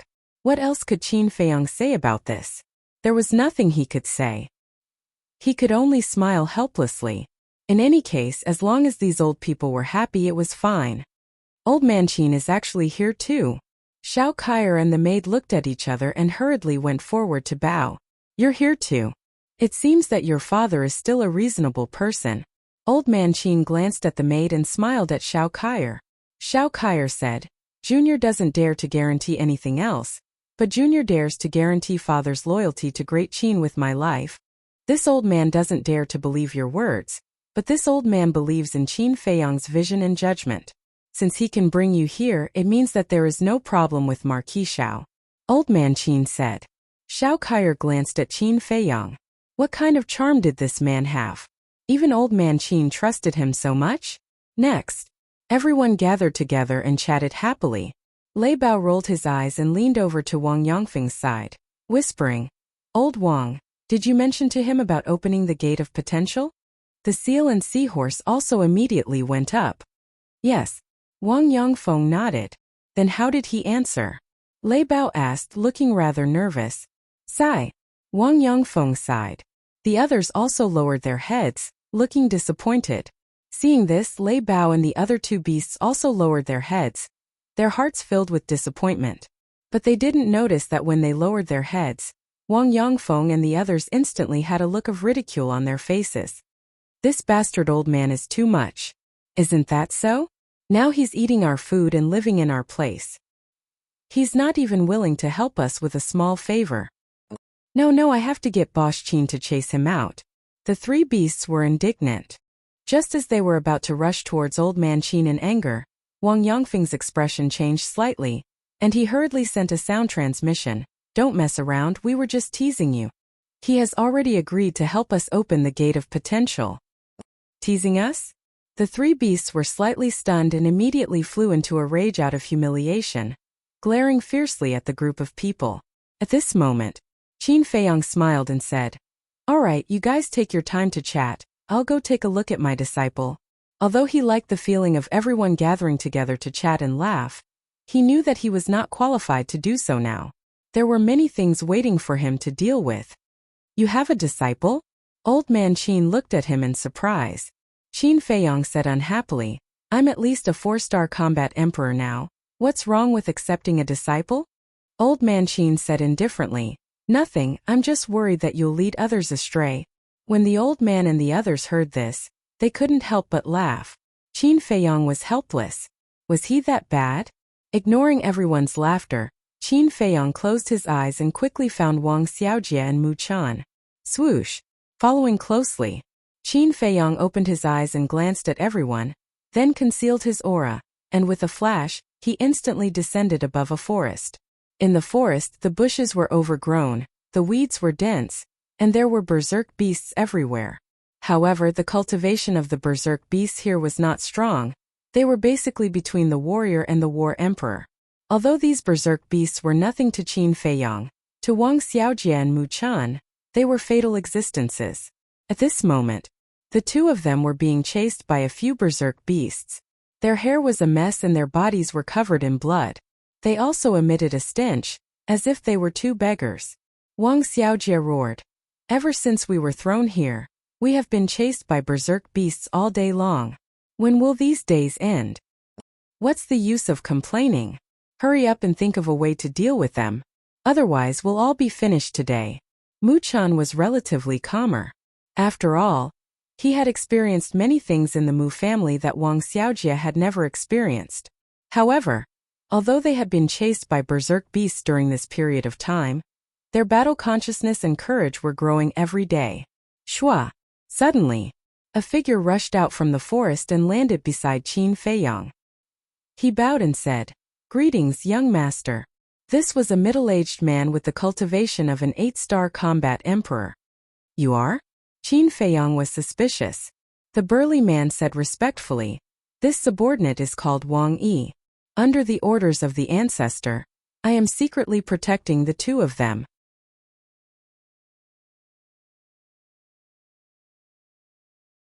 Chapter 1405. Qin Feiyang nodded in realization and asked, "Then how have they been doing during this period of time?" Wang Yi looked down at the two and nodded with a smile. "They are all right, but Qin Chen's performance is better." Qin Chen was Mu Chen. It was the name Qin Feiyang gave him. "Tell me about it." Qin Feiyang was curious. Regardless of whether it is Qin Chen's temperament or the way he handles things, they are all a level higher than Wang Xiaojie's. In addition, his cultivation is stronger than Wang Xiaojie's to begin with. Therefore, during this period of time, he has been taking care of Wang Xiaojie. Wang Yi smiled. Qin Feiyang nodded. Qin Chen's experience was similar to his. He was poisoned by Mu Qing and became a cripple. After experiencing despair and pain, he finally broke out of his cocoon and became a butterfly. So, in terms of temperament, Wang Xiaojie was definitely inferior. Wang Yi smiled again. Of course, Wang Xiaojie's situation is understandable. After all, he is still a young man and has just stepped onto the path of cultivation. It is difficult for him to accept so many things in such a short time. That's why I asked him to come with Qin Chen to temper himself. There is a good saying, a jade cannot be made into a treasure if it is not polished. Wang Xiaojie's talent is better than Qin Chen's. But if he is not polished, his future achievements may not be as good as Qin Chen's. Qin Feiyang said. Wang Yi clasped his hands. "Young master, you are too kind. It is Wang Xiaojie's fortune to have you as his master." Qin Feiyang shook his head with a smile and said, "Continue watching them. But remember, don't help them until the last moment of your life." "Yes." Wang Yi bowed and said, "Then how long are they going to train?" "Sharpness. I want to see sharpness in them that others of the same age do not before it is over," Qin Feiyang said and returned to the castle. Everyone was cultivating. Only Dan Wangkai and Fatso were organizing the treasures from the Zhuge family. Qin Feiyang stepped forward, looked at Dan Wangkai, and asked with a smile, "How many medicinal ingredients for the Great Creation Pill do we have now?" "A lot." Dan Wangkai replied as he sorted out the items. "Can you make it clearer?" Qin Feiyang rolled his eyes. He also knew that there were many. This was because the Mu family's herbal field alone had a lot of herbs. But how many are there? One had to know. During this period of time, they had not only plundered the Mu family's medicinal fields, they had also plundered the medicinal fields cultivated by the imperial preceptor's descendants in the Sea of Reincarnation. And now, He had even ransacked the Zhuge family's treasury. Adding all of these together, it was definitely beyond imagination. Dan Wangkai stopped what he was doing, lowered his head and muttered to himself for a while. Beasts such as the black dragon snake, the mountain pangolin, and the flood dragon did not contribute much to him compared to Wang Yangfeng and the others. Especially the black dragon snake.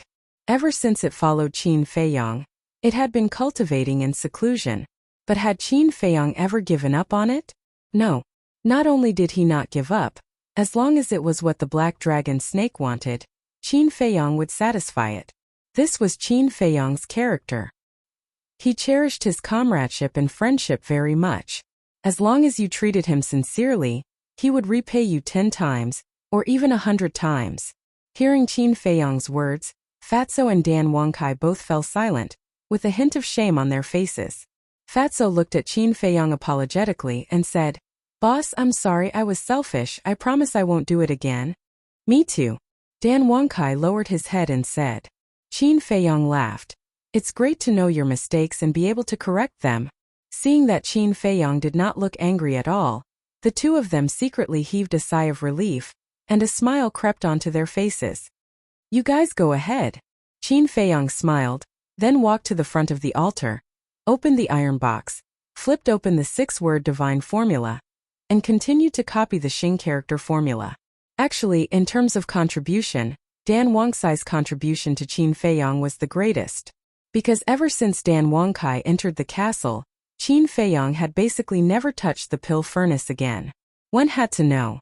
With so many people and so many fierce beasts cultivating in the castle, the amount of pills they needed was not a small amount. Moreover, Qin Feiyang himself was copying the 6-word divine formula, which consumed even more battle qi Dan. If not for Dan Wangkai's help, Qin Feiyang would definitely not have been able to concentrate on cultivating like he was now. Moreover, it was also because Dan Wangkai often refined pills that he delayed his cultivation. Originally, his cultivation was not as good as Dan Wangkai's, but now, he had surpassed Dan Wangkai. Therefore, Qin Feiyang was extremely grateful to Dan Wangkai. He would do his best to satisfy Dan Wangkai's requests. Time flew. The next day, Dan Wangkai and Fatso finally finished sorting out the treasures of the Zhuge family. Fatso directly entered a state of cultivation. Dan Wangkai went to the ancient tower to collect the medicinal ingredients for the Great Creation Pill and the Soul Concentrating Pill. After that, Qin Feiyang personally opened the furnace to refine pills, while Dan Wangkai assisted from the side. After all, Dan Wangkai's talent in alchemy was ultimately not as good as Qin Feiyang's. Whether it was the Great Creation Pill or the Soul Concentrating Pill, they were the same as the 9-turn Dragon Blood Pill and the Small Creation Pill. The more pill patterns there were, the higher the success rate. Therefore, Qin Feiyang had to personally refine them. However, even if Qin Feiyang personally refined them, he also wasted a portion of the Great Creation Pill and the Soul Concentrating Pill's medicinal ingredients. Because these two pills were too difficult to refine. Whether it was the heat or the technique, they all had to be done perfectly. After the refinement, Qin Feiyang was sweating profusely, to the point that water could be wrung out of his clothes. It was also because of the waste of a set of medicinal ingredients that there were only 11 complete sets of medicinal ingredients left for the Great Creation Pill, and 8 complete sets of medicinal ingredients for the Soul Concentrating Pill. However, Dan Wangkai looked at Qin Feiyang with a face full of admiration. For such a difficult pill to refine, only 1 set of medicinal ingredients was wasted. His attainments in alchemy were truly astonishing. If it were him, he might not even be able to successfully refine a pill with 5 sets of medicinal ingredients.